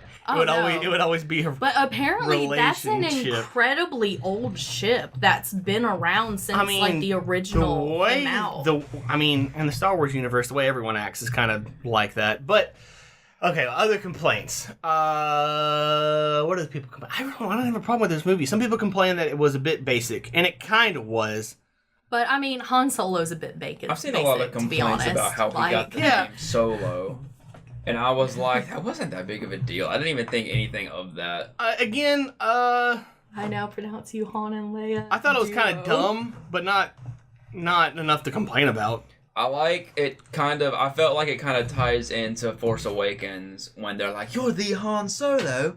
And he's like, I used to be. Because I feel like... The Solo part was really only for and he accepted that until he became a general of the Rebel Alliance and a father. That's fair. Yeah, so I'll buy that. When he thinks of Han Solo, he just thinks about the he is past. now Han Legion, for he is many. In a very, very short amount of time, just hit how alone he was before all of that. Oh, yeah, absolutely. So... it served its purpose. I fucking loved the way he got away from Big Worm Woman. With a rock? With the... This is a thermal detonator! That's such a fucking high-risk Han Solo move. And you realize that's in a way, I don't know if it's intentional, but that's exactly what Leia does to rescue him. Yeah. Is pull out, this is a thermal detonator, except that actually was a thermal detonator. But even so... I could be wrong, but I think that scene... is one of the only remnants of what Phil Lord and Chris Miller did before Ron Howard came on board. That seemed very Han Solo, just because it's like him, people underestimating him and him being able to do what he needs to with whatever he's got. Yeah. Like, all I've got's a rock, I can make that work. Lando wearing... was it Lando? No, it was Woody Harrelson's character. Beckett wearing the same mask that Lando wears when he's in disguise saving Han. Like, that's a really nice. I don't know why. Maybe that means something, but still. I feel like it's just to show that because they show that there's a closet in the Millennium Falcon that they just keep costumes, and that's just Lando. He's secretly a cosplayer. Well, I mean, Lando gets it on. Who's to say he doesn't wear costumes? Yikes. Ruh-roh, Raggy. We're in a dark place. Mask, is that why they had so many handcuffs to tie those people down with? Paul Bettany, I did not know was in this movie. Who? Vision. Oh yeah, I don't think I knew that either. Ooh, that was kind of scary. He walked up on the screen. I was like, so did Han's girlfriend. Emilia Clarke. Yeah, that was great. That was a fantastic ending. Like, oh my gosh, is she a good guy? Is she a bad guy? And he's like, she's neither. She's just getting to the top any way she can. I was surprised because I was like, this is the first time I've seen her in something where she didn't absolutely annoy me. I fucking hate Daenerys. I don't know. So much. We're probably over time. I'll cut out the Harry Potter stuff. And I don't know why. Like, actually, I know why. Release it as a bonus episode. I hate her character, and I hate anytime I've read Game of Thrones, I've hated reading her parts because I just hate her so much. Well, you can't blame Emilia Clarke for what's in the book. Oh, I know. But she's, because of the show... They chose her for a reason, that's what he said. When I read, I haven't seen the show, but the cast of the show is who I think of when I read the book. No, I got you. I was just teasing And so I just associate her so much with Targaryen that she annoys me now because of that. Which brings it to a nice segue. He does not like that character. He does not like how he portrays it. You know what he doesn't do? He doesn't harass her to the point that she deletes her Instagram. We haven't talked about that yet. Let's do this. I made a comment. I was supposed to do announcements. We'll get to it. We'll end it with that. Yeah, this is something I don't take lightly, nor do I respond to lightly. Yeah. Because it's not fucking cool. It's really not. So stupid. And it has to be older generation Star Wars fans too, because they did the same thing to Jake Lloyd for playing young Anakin, and they did the same thing to Hayden Christensen to an extent. They did do that to him, didn't they? Yeah. Well, and Daisy Ridley has been going to therapy due to hate that she has got for playing Rey. Man, that's messed up. But it's like I just have to say, like, the racist, sexist side of this fandom really just needs to fuck off. And it's not even just the Star Wars fandom. This is an ongoing thing amongst a whole bunch of fandoms. It's nerd culture in general. I have watched it happen in the Doctor Who fandom, where they literally bullied a young girl off of like Twitter. I have watched it happen in the Sherlock fandom to the point where Stephen Moffat deleted his Twitter. Amanda Abington left Twitter for a long time. Oh, yeah, the girl that played young Amy as well. Yeah, they bullied... The actress who played young Amy in Doctor Who was bullied to the point where she deleted her social media. For what? I've watched it happen in the Supernatural fandom, who has gotten a lot better. I give them props. But when that started, the actress who played Jo was just harassed. This is not a new thing. It's like, now in those, some of those were done in a different dynamic. It doesn't make it any more, it's still terrible. Stop bullying actors and actresses for playing a character that you don't like. They're not that character. They're an actual human being. Nerd culture, stop being toxic. Like, I know this is something I brought up in a previous podcast that hasn't been posted yet. About Martin Freeman not wanting to do Sherlock because he has so much bad memories associated with it in the fandom because of how much his family was harassed by the fandom. I think it's great that person that just commented on our thing brought up a good point. Like, it's really sad to see people that used to be bullied become the bullies. And it's even worse because it's like you go from... I'm gonna generalize, I'm gonna be stereotypical because let's face it, majority of this is going to be the straight white male area of fandom. Yeah. Yes, Sherlock's and Supernaturals and Doctor Who's is a bit of an outlier. There is some of the female fandom that is doing that, but for the most part in this situation, it is a majority of the straight white males in nerddom who make nerddom toxic. And I would feel like they were bullied for being nerds and stuff like that. However, what they are doing isn't just bullying. Yeah, this is sexist, racist, homophobic harassment. Maybe that's why they don't like the new Star Wars movies, is because the Star Wars movies are showing the neo-Nazis as the bad guys. Well, that's who they identify with. There's such a large group a of lot of people diversity. blaming these problems on Kathleen Kennedy specifically to the point that they want her to step down as president because they think she's doing an awful job just because they don't like the new Star Wars And I'm movies. like, despite the fact they're 4 for 4 critically so far. I mean, Solo hasn't made profit yet. It's probably not going to because of what they had to do. Yeah, and I mean, there's a lot of factors into that. That's the thing. If you look at the Solo movie on the amount of money they would have spent if they didn't have to refilm it, they would have profited. And so, as far as I'm concerned, it still did okay. Like, it went through a lot of crap. I think it's going to be one of those movies that really blows up in DVD Blu-ray sales Probably. and rentals. But the thing is, I feel like a lot of that, too, the reason why it's not making as much money as usual is because it's coming in on the tail end of Infinity War and Deadpool 2. Yeah. And ticket prices being the way they are now, people just don't go to the movies as often. It's like... It does seem odd considering they have full control over when it would come out after Infinity War. That's what I'm saying, too. And I feel like they should have pushed it back to December, especially since they didn't start marketing it till, like, late February. Yeah, it was really late marketing for this. Late, yeah. Because they're probably ready just to get it out. It's like they started releasing stuff, they're probably just setting it up to fail and then the so they movie can came write out. it off. Yeah, that's... But at the same time, I feel like it's such a disservice to the movie because the movie's genuinely great. Sorry, what were you saying? I really want them to do a trilogy, but I know they're not going to now. And I think a lot of it is also... because the new Star Wars has just reached a point where there are fanboys out there who just want it to fail because Kathleen Kennedy that's and so they're like, well, I'm not going to go see it because she's in charge. That happened in the Stargate universe. They boycotted the newest Stargate thing. Mm-hmm. And it's like, oh, we got it canceled, guys. Congratulations. Now they have to make a new one. So when are you going to make it? And the guy goes, no, we're out of money. We're not making a new one ever again. Yeah. You killed the entire show. Yeah. Granted, I think they finally recently brought back a new Stargate thing. But they just barely brought it back. I was like, they think that if it fails, they have to reboot it and start over. Like, no, if it fails, it's gone. Yeah. Like, it's not coming back.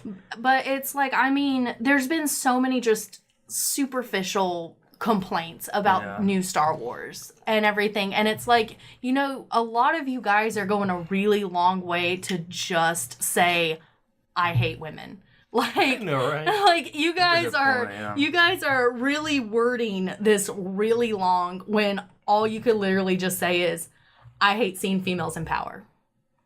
And it's just so weird that it's come to that, considering one of the most important, crucial characters in Star Wars is a female. Yeah. Even in episode 4, they only escape because of her. Yeah, and it's just weird that we've just evolved into such a what I love about sexist, Leia. toxic environment. Leia clearly knows that Darth Vader is out to get her. And she's like, no, it wasn't me. She gets thrown in jail, and when Luke comes to rescue her, he's in a stormtrooper outfit, so she doesn't know and she wouldn't know anyway. She doesn't know Luke, so she thinks someone's there to like torture her again, and she's just like, she just insults him. Yeah. Her first reaction to the person about to torture her is just to insult him. I was like, she's just a badass character and that does like, not get enough respect. Yeah, it's like everyone talks about Han, everyone talks about Luke. She's the it's true like, Disney princess. Leia is a queen from the second you ever see her. Like, I mean, she's amazing. She really is. She actually literally is a queen. Yeah, literally. Of nothing. But she is of sass and my heart. They bring that up in Phineas and Ferb, and it's really fucking dark. Like, it's really dark. Like, Dr. Doofenshmirtz is like, oh man, I wonder how my timeshare on Alderaan's doing. Oh, it's doubled in profit. And you see the planet blow up in the background. It's like, what? It's dropping. It's worth nothing now. How is that possible? I was like, shit, holy crap. Like, that's really dark. That's a really mean joke. But I feel like I got something else to talk about. I can't remember it now. Shit. I just don't understand why people, it's just so much effort wasted in the hatred they put out. Like, There's so if much you put that effort, keeping and nerddom. If you put all that effort into like actual constructive criticism, like so much stuff would happen. Well, and it's ironic because you have a lot of nerdy guys go, oh, there's not enough nerdy females. And it's like, yeah, we're out there. We're just in this corner way away from you guys. Because you do nothing. Because y'all are garbage. It's like, I'm super awkward. Like, I'm one of the most awkward people ever. But it's like that time when we were on, I think it was the Galleria. and there was this nerd shop, and they were playing D&D there. Mm-hmm. And I could hear them talking about the girls not being in there. And then we walk in there with Lacey, and they just quiet up and get really awkward. I was like, this is your chance, guys. No? Nothing? Okay. Well, and then it's like you also, when they're not speaking, you've got the issues. Like, one of the writers of Deadpool, she goes to see the movie, and a guy sees her shirt and starts going, well, da-da-da, and da-da-da. She's like, yeah, I know. I write for it. Like, you know? And so you've got women whose Natalie Portman wearing the Stop Wars shirt. But you've got these women who have to know every small detail of something to only still be dismissed as not a true nerd. What's her face that played Legend of Korra? Yeah. Dressing up as Korra and people getting mad. And so, there's a lot of that, isn't there? One of, I can't remember what game it is, I can't remember her name, but she is one of the designers and creators of a video game, and some dude was sitting there trying to, like, explain, like, well, you got this wrong, you da-da-da, and she goes, no, I created this game, like, I know. And everything. So weird it's to like me. I've just reached a point. I'm unapologetically there's stupid. no girls in this fandom. Fake gamer girl. It's like, oh my gosh. I'm to a point now. I'll literally just straight up be like, I don't know everything about it. Or if they know too much, it's like, you're trying too hard. You must have read that on Wikipedia. Yeah, you're right. I did. Good job. I actually studied some history on what I'm trying to talk about. Because I feel like the only time I can have any kind of conversation about nerd stuff is with you guys. Yeah. Because online, it just turns into this. It either turns into an echo chamber, or it just becomes incredibly toxic. I know, it's like I used to be on the video game board on 4chan, but like they just don't let new people in. Yeah. Because if you don't know everything, they just harass you until you're gone, and then they go, why do we always have the same topics? No one says anything new. I was like, gee, I wonder fucking why. Right before I really stopped going to 4chan, I spent a lot of time on the comics and cartoon board. And I really liked the comics and cartoon board because I felt I really did share a lot of the same opinions with them as far as some comics go. But other than that, like, it's been so long, I can't really go in there and have a conversation with them about anything. And it's just weird because I try on Reddit to really talk about stuff. And the Star Wars subreddit, the fan base there is so divided on everything that it's always either a constant battle over The Last Jedi or being like, hey, Solo was really good, y'all should go see it. And someone goes, no, it sucked because this and this. Like the guy I had that conversation with about thing, he hadn't even seen the movie. But was complaining about, we didn't need to see this, and I'm like, dude, you don't have any context whatsoever. Yeah, about it's what like is if you haven't seen the movie and you're complaining about it, I'm sorry, you don't really have a place to complain. There's a cam up it online. It just goes back to you won't even be given the money. Just watch it and then decide. It goes back to how I've seen myself grow as a Star Wars fan, because I grew up with the prequels, and I grew up with the originals too, but the prequels was my era. I had all of the prequel toys. I had a lot of OT toys, but most of the toys I had were prequel stuff. Prequel toys were pretty good, actually. And it's like I grew up loving the prequels, and then once I got onto the internet, there was that giant consensus of the prequels are absolute garbage. Yeah. And so I started conforming to that because that's what the fan base thought. See, but then I came to that decision all on my own. We're so proud of you for that. Is that as I got older and became more into movies and started writing myself and learning about movies and rewatching those, I started to realize that as a Star Wars fan, I still enjoyed the movies. I saw how they were bad movies, but I didn't see them as terrible as the fan base. That is the thing. Like, at the time of them coming out, I did enjoy both movies. I think it's not that I hated those movies. I just think as I got older and more knowledgeable about what a movie should be, I started seeing the flaws more and more in those movies. It's like, but it's so weird being a really bad movies. They were watchable. A fan outcast to one of your favorite things. Yeah. Because I started to realize after that just how weird and divided and toxic a lot of the Star Wars fandom is. And it's one of those things where I don't feel like I belong to the fandom, but I'm okay with that because there's so much wrong with the fandom itself. See, I feel the same way because, unpopular opinion, I actually liked Sherlock Season 4. And a large majority of the Sherlock fandom absolutely loathes it. I have some friends who dislike it too, and I mean, that's fine. It's not like, they're not like a big majority of the fandom. Yeah. But it's like, it felt so just toxic this is literally, that was the reason I left some of my like social media stuff that was more fandom based. Because I'm like, I was looking forward to this. I was having a really rough time. It was really exciting to get to watch this and I enjoyed it.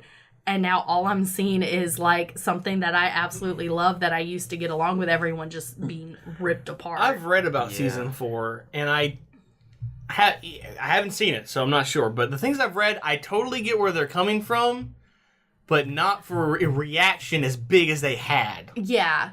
And it's like, I can see people going, I thought that could have been done better, but I don't see people going, this is the worst thing ever. And see, I do. I see that this is the worst thing ever. See, okay, I haven't seen it. But I'm a lot deeper into the fandom than you are. That's true. But, I'll wait. You'll enjoy the bad female in it because she reminds me of Yang. Yeah, I get that. Some things I've read, I don't like the way I gotta actually watch it, but the way they handled her from the things I've read, and this is from people that liked it, I get why people didn't like it, and I think I'll probably have issue with it, but that doesn't mean it's bad. That's the big difference that people... So I almost feel what you're saying because Moffat tends to write all of his strong female characters the exact same way as a strong psychotic. Because I despised Missy. And I thought the actress was great and she did it perfect and not like how she was written. If Moffat didn't write every single one of his female characters like that, Euros would have been even better. That's probably true, actually. That's actually... Yeah. My dislike for the way those are handled probably come directly from that. Fantastic actress. Fantastic. Moffat has messed me up. How dare you, sir? How dare, good sir. How dare. I'm not even going to comment about Moffat. Well, I mean, he's so good at writing, like, small individual stories. He is so good at it. He is good at an individual story. I mean, he is not good at a story arc. He did Love and Monsters. He did Girl in the Fireplace. Like, he did Girl in the Fireplace is my favorite. I know! And he just cannot handle an overarching story. And it's so amusing because the Moffat era of He Doctor wrote Who... Silence in the Library! The individual stories of the Moffat era Doctor Who is actually pretty good. Yeah. But the story arc of Moffat era Doctor Who is really weak. That's what pushed me away from it. I was just tired of it. For the next season, oh my god! It's like season 5, halfway through, he forgot what it was about. Yeah. Yes, thank you. Well, by season 6 too. I hated he completely lost touch with writing Doctor Who at all. Yeah, I feel the biggest crime to Capaldi error was Moffat not being able to write Capaldi. I was so excited about him. I got tired of season 6 because it just felt like, let's just throw shit at the wall, see what sticks. The best thing was, I still say, miserable. just watch the season with Bill. Just skip the rest of Clara. I love Clara, but just skip her. Just go straight to I didn't even finish Lost in Space. When does the new one... I think it comes out in October. Okay. And we will be doing a Doctor Who podcast. I'm gonna segue back into Star Wars. That's fine. But the thing, back into the Star Wars that really annoys me. Actually, I was listening to our Last Jedi review podcast at work last night, and bump up those downloads. Well, I was trying to see what I originally said about Last Jedi and realized a lot of my opinions really haven't changed that much. I thought he was about to see a lot of my opinions. I don't even know if But there's one part in the podcast where you say that you go on this thing about, I know Star Wars. Like, you don't know Star Wars, but you know Star Wars enough to understand Star Wars. Yeah. I don't dwell deep into it, but I know enough that I can follow the storyline. I feel like one of the shittiest things is the fact that if we were a big podcast, you would probably get harassed and torn apart by the fan base for saying that. 100%. And that's why I am the way I am now. I am, like, unapologetically willingly to admit how ignorant I am on certain things. There's nothing wrong with being a casual. Because I am is that Star Wars, just the movies themselves have such a basic aesthetic and feel and tone to them that it's not that fucking hard to distinguish knowing Star Wars, if I could do it as a 5-year-old kid, it's not that damn hard. And and the thing is sorry. Because I have you guys as friends. I watched Force Awakens, fell in love with Star Wars. That was a good movie. Literally, Force Awakens is what pulled me into Star Wars. I bashed it for like 30 minutes, but that was a really good movie. And I didn't watch Force Awakens until like a year after it came out. And so when Last Jedi came out, I was so stoked because this is, you say you grew up with the prequels, and I know I'm already an adult, but this is my thing. Watching that has made me want to go back and learn all, watch everything, learn all I can from it. Oh, yeah, absolutely. If I did not have you guys as friends, and if my straight white boy nerd friends were gatekeepers, which y'all are not. Yeah, no. I probably wouldn't even, I'd be like, oh, well, it wouldn't be worth the effort. Yeah, you wouldn't even be able to get anything out of the fandom. And even if I went back into it and did that, you guys, if y'all were like that, y'all be like, well, you just started watching it anyway. We're such the opposite of gatekeepers. I've gotten you into fandoms just so you will hurt as much as I do. Yeah. Like, I made you watch Eureka just so someone else would cry with me. I just have such a Every time I rewatch it, I still message you going, oh yeah, by the way, I hate you. It's like the worst death of anything because you think everything's fine and he smiles at the camera and then just dies. There is not another death in anything that sucks as much as the death in Eureka. I was going to say something, I got distracted. But to prove how much we're nitpicking, because you talked about how excited you were about these movies. When we got done watching The Last Jedi, I think there's a lot of us there. I don't know who all was there anymore. I get things confused, but it was most of us. When we left that movie, I left going, that was the best movie ever. Like, I didn't have any problems with it then. So I really am just hardcore nitpicking. Yeah, because exactly. Nitpicking's fun for us. Like, I even love the Princess Leia scene now, where she force pulls herself back to the ship. It was just that was just so, like, in hindsight it makes sense, but it was just so far. That's almost why you know what we need. We don't need a Princess Leia prequel. We need a we can't do it now, but it would have been great to have a Princess Leia spin-off. That's in between the original trilogy and the new one to show how she became leader of this general. True. The leader of this general of this army. Leader and general. The most criticism I've seen for that is people going, well, we haven't seen anything like that in Star Wars. There was no place for it. It's the fucking Force. I mean, it changes. And it's like, if you had already seen it before, your complaint would be like, well, we've already seen something like that. That's very true, actually. Yeah, and it's like, why would Leia be so strong in the Force? She's fucking the child of Anakin Skywalker. She's half Jesus. She's half Jesus. But she is the emotionally stable child of Anakin Skywalker. Like, if you're gonna complain and she really shouldn't be, because Anakin's like, oh, my dad's a bad guy, and my aunt and uncle died, and Leia's like, my entire planet that I was in charge of got blown up by my father. Which kills me, because it's like Luke is such a sympathetic character in the fandom, and here's Leia, who... Not to diminish Luke's loss, because he's had it rough, but Leia. It's because Leia is an independent woman. Yeah. That's exactly it. Like, she's not allowed to.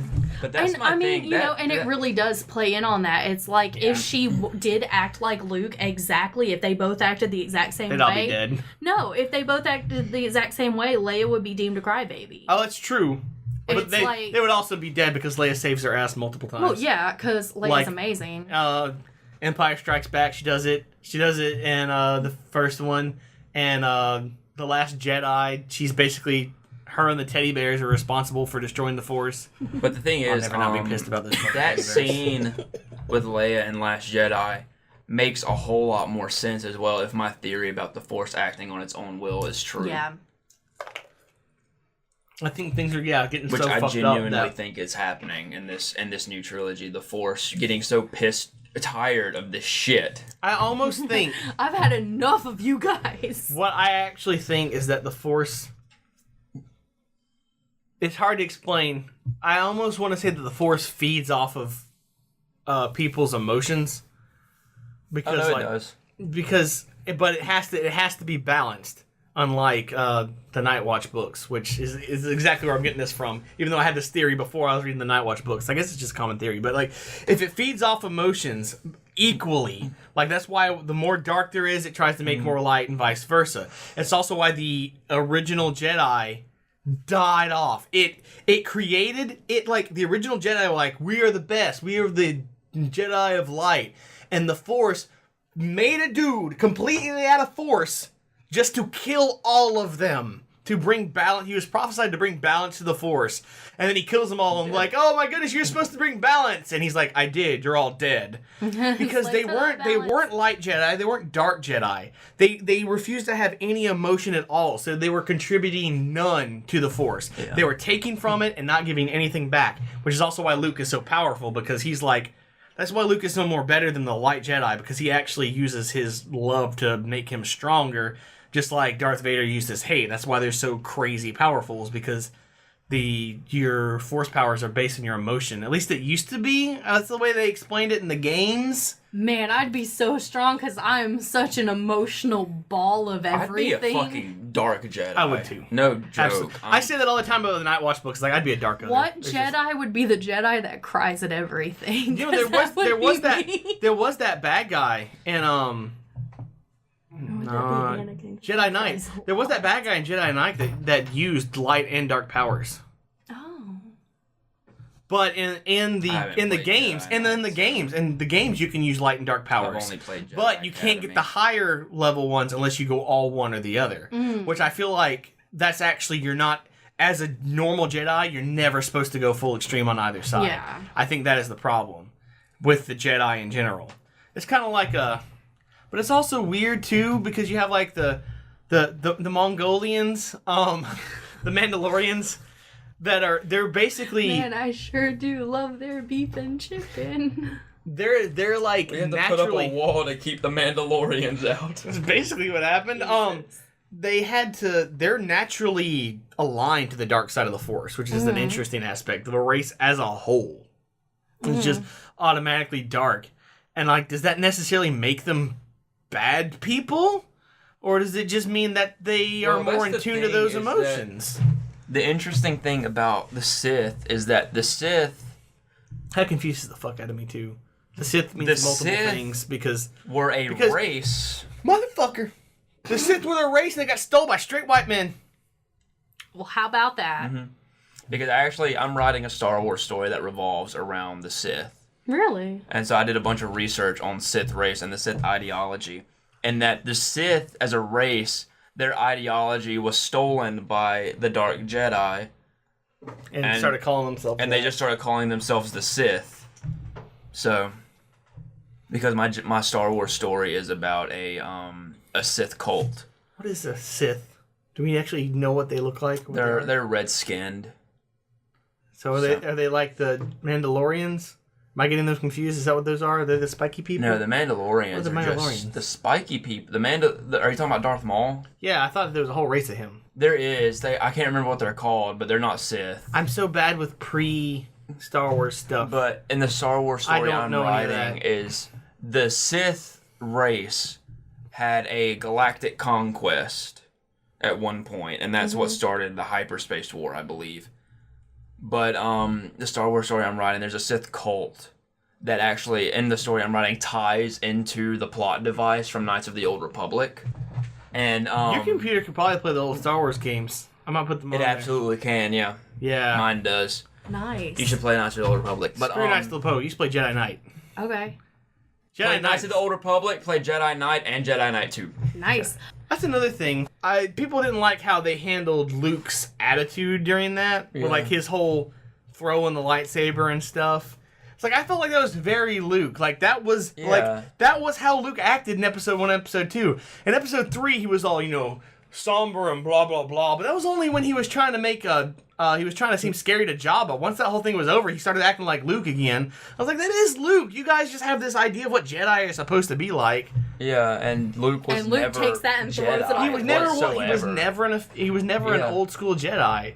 Luke was just some Jedi, but he never saw how old school Jedi were. Yeah, Luke was just some dude that got magic powers and learned how to use them from this creepy old green gremlin. Yeah, so, and by that time Yoda had realized how much he'd fucked up in the past. Yeah. And was like, I'm gonna do this different. That's why he was screwing with Luke the entire first half of him being there. But yeah, that's just the lightsaber throw, the do you really think I'm gonna walk out there and take down the First Order with a laser sword? It's just so Luke Skywalker, Yeah, I think. Okay, we've been talking for way too long. We've talked about. Oh, I don't know if you'll put this in or not, but Who knows at this point? Quick review. This has gone so far off the rails. This is why we do these. Mini review. I saw the movie Upgrade this past weekend. I just saw the preview for Upgrade yesterday. And it's really good if you're into that kind of stuff. If you're into watching a dude do the robot. It's a film about a guy who gets an AI chip installed into his spine and becomes enhanced and can walk and move, and here's the AI in his head. And he can have the AI take over his body if need be to fight, because it's like a murder mystery type movie. Aight. And it's great. The camera works great, and it was great because I knew absolutely nothing about it going in because I just found out about the movie like the day before, fun.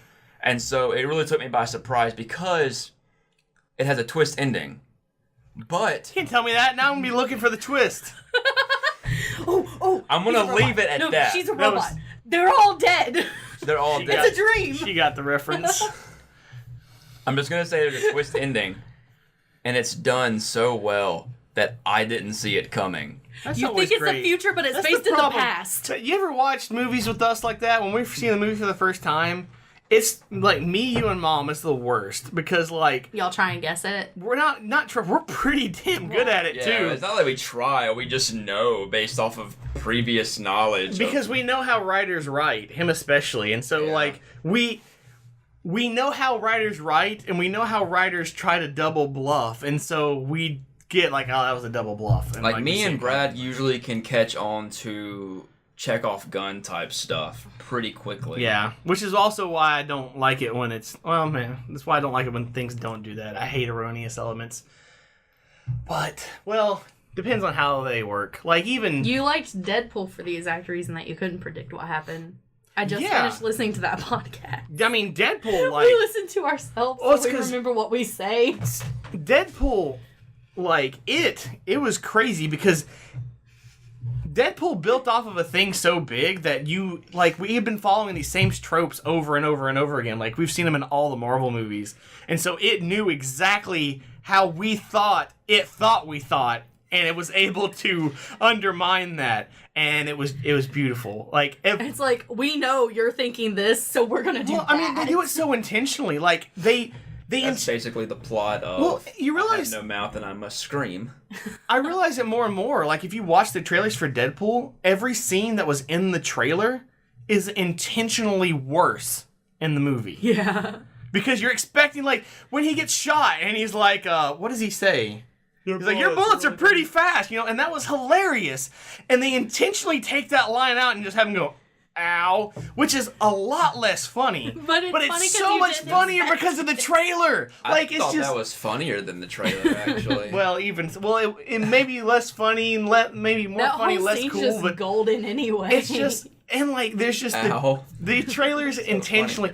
Well, like, it's like they go, the other scene where it's like, X-Force, isn't that a bit redundant? It's like, yes, it is. And instead he's like, you need to shut up, Peter. It's like, I didn't say anything, which just seems really weird, but just you thought you knew what was coming because of the trailer, and then you do something completely stupid, and it was great. Unrelated, have you seen the t-shirt where it's the Pulp Fiction thing of them holding their guns, but it's Blind Al and her gun sideways? No, I want to own that. I see that. Oh, I don't know if you saw Discord on Friendship is Magic, but I watched Coco Monday night. And drunk. I did. I wasn't ready for it. It's so I'd been good, drinking and it just wasn't. I love that William's finally catching up to stuff me and you have been freaking out over for a while. Well, I'm actually really glad I didn't go see Coco in theaters because that was so soon after my grandfather's death and came out around Thanksgiving. Yeah. So it was our first Thanksgiving without him. And that Thanksgiving, we even set a plate and a candle and all this stuff at the table he sat at. Yeah. So when I watched the movie and they put Mama Coco's picture up on the thing, I was just sitting there and I was like, I'm so glad I did not go see this in theaters. See, because I would have embarrassed myself with ugly sobbing. No, I feel it because I lost my grandmother like last Valentine's, and it was so still very close. It's like it was one of those things. It's like it hits you really hard because it's on, but there's like something kind of comforting and inspiring about it. It too, really is. You know? It's such a beautiful That movie movie's because so I'll be the first to admit I'm not too knowledgeable about Day of the Dead traditions and culture and stuff. Well, and it's so like, it's I just mean, we weren't. It's such a beautiful thing. It's such a beautiful part of their culture too. Because I'm just like, why are we so fucking bland and that we don't adopt anything like this without involving religion? It's so sorry, but it's so good because coming from an area where we're all white, we don't know other cultures that well and stuff. So for the most part, all you see is really what's been profited on, and that's the sugar skulls and the designs and the all that. I didn't know any of that. And it's like Maggie makes a really big deal about that around Halloween. Yeah, when people that it's not a costume. Appropriate it for the costume, like and Coco kind of opens that door to make you realize it's not that. Yeah. It's like Coco. It's so opens the door and lets you see tradition. What Day of the Dead really is, what this stuff truly means to them. And it just, to me, it makes it more beautiful that in that culture, that's the norm. Like, there's nothing tied up in religion about it. There's no, you have to be a good person to be able to do this. It's so funny to me. That's what Dad says. He's like, why is it that, the white Christians, the people that are the most adamant about being in the afterlife, have the most sad funerals? Like everyone else is like celebrate their life, and Christians don't. The funerals are sad. The rules they make up to be able to even get this kind of thing is so and with ridiculous. Them it's more of live your life to inspire, to be a part of others, have your memory remembered by the actions that you did, by the people that you touched and the people that you loved. Sorry, I was looking at his t-shirt. Sorry, you were making that face and I was like, why are you not agreeing with me? I just realized how weird his t-shirt is. I just realized it was a Star Wars shirt. Yeah, but it's just weird because even going back to funerals, even funerals are rooted so deep in religion. Because I've been to 2 funerals in the past, 12, 8 months. Yeah. And both funerals I've been to, there's always that you've got to be a good person and believe in Jesus if you want to see these people again. There's very much an entire kind of almost a fire and brimstone. See, I've already talked to why can't we have something like this? That's why I love so much about that, is there's no tie-ups to that culture and tradition. This is what happens. I've actually talked to William about my funeral. I was like, I want you to play Can You Feel the Love Tonight? to be the sort of sad thing going on, and when I die, and then just play party music for the rest of the time. That's the thing. I've already because planned. That may seem weird, but anyone that knows me is like, yeah, this makes sense. I've already planned my funeral. Six Flags the only song. Brad will not party until he's dead. We will play that Six Flags song from the early 2000s for 5 hours. I've already planned my funeral. I have it written down, and it's very specific. And if it's not done to that specific requirements, I will come back and haunt everyone that was responsible for putting my funeral together. I was like, I'm gonna put a limit. Like, if you spend more than this on my funeral, I will kill you. I'll come back and kill you. It's such a waste of money. If someone else other than me decides how I leave this world, and that goes for funeral and death. I will die on my own terms. I feel like this one podcast has just offended so many different groups of people. We really have. You deal with it. Deal with it. Solo's great. We've got to get a camera so they can see our over-exaggerated hand gestures that we're I was thinking about that doing. earlier, is that once we get to individual microphones, we should get to a point where we can set up cameras as well.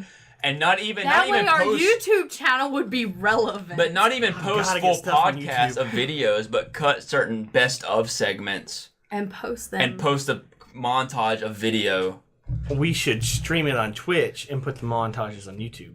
That would be great too, that would work, yeah. Mm-hmm. I also think that This we should... business meeting brought to you. Give us Updogs if you want us to. Oh my god! Oh no, that's a thing now. Oh, they haven't even heard half of your Updog jokes because they're in the podcast that I couldn't get up. We've got Updog Updogs and Down Dogs. What's down, dog? Not much. What's down with you? All right, let's wrap this up. Solo us an Updog story. That's the name of the podcast now. Great. Yes. We talked about so much stuff. What am I going to title this? Like, they're going to be like, oh, they're going to talk Revenge of Updog. They're going to talk about Solo in the 2.5-hour podcast. Yes, for about Literally- 15 minutes I talked about Solo. What kills me is it's gonna be Solo and Updog Story Part 1, and we don't get into Solo until Part 2. Oh no, you're so right. It's just scattered out through there. In The Last Jedi, when Rose saves Finn, she goes, "We don't win by destroying what we like, God. but for fighting for our Updog." And when Finn leaves on the shuttle, he's just like, "Hey Rose, what's up, dog?" And Rose goes, "What's up, dog?" You need to stop. Not much was up with you. I'm getting in the shuttle. Bye. Okay, let's wrap this up. And then Poe flies out to talk to Hux, and calms Hux and says, "Yeah, I'm trying to get to General Hugs. Why does it smell like Updog in space?" He goes, "What's Updog?" I like how you even did the stance. No one can see that. But... Updog. Not much. Hux, what's up with you? Fire on that cruiser! I'm a person and my name is Anakin. This is why I wish our mics had come in, because I could have just muted him and we could have done whatever we wanted. Only a Sith deals in Updog. You just wait. I will eventually have control of you and just mute you. I'm trying to squeeze out as many as I can. That's gross. Oh, we need a question. Oh yeah, question of the week. William's question of the week. Oh, before you get to the question of the week, last time's question of the week, which was several weeks ago, Beach Boys beat out the Beatles. Good. Now, question. Never cared about anything so little. Now, new question. The real question of the week is... Do you like sand? I believe Chancellor Palpatine might be the Sith Lord we're looking for. No, the real question of the week is, a Sith Lord? What am I supposed to do with that? What's your favorite Star Wars prequel quote? Oh my gosh, I can't do a Twitter poll of that, but that's a good question. Yeah, but we can do a reply thread on Twitter. Yeah, let's do that. What's your favorite quote from the Star Wars prequels? Yeah. I would like to see which Star Wars prequel people like the best too. Phantom Menace is my personal favorite. I'm gonna name them wrong in the poll. What's your favorite Star Wars movie? The Phantom Menace. The Phantom Mattress. Attack of the Coke Wars. Borgs. What's the episode 3 called? Attack of the Shit. Cones. Revenge of the Sheets. Tax Okay. and the Clones. Wrap this up. All right, guys, we talked about a lot today. Yeah. And honestly, if you have any sort of comments, queries, questions, complaints, anything about literally anything that you said, bring it on. No, you can email us at nerdly. So much. I don't care. It's fine. I've gotten 2 hours of sleep. You can email us at nerdlykingdom@gmail.com. You can actually get us on Twitter at _nerddom. I tried to change that to Nerdly Kingdom. You can hit us on Twitter. So, But We're just gonna stay the at- _nerddom it is. But don't hit us too hard because we bruise easily. Nah, bring it. We're soft and squishy.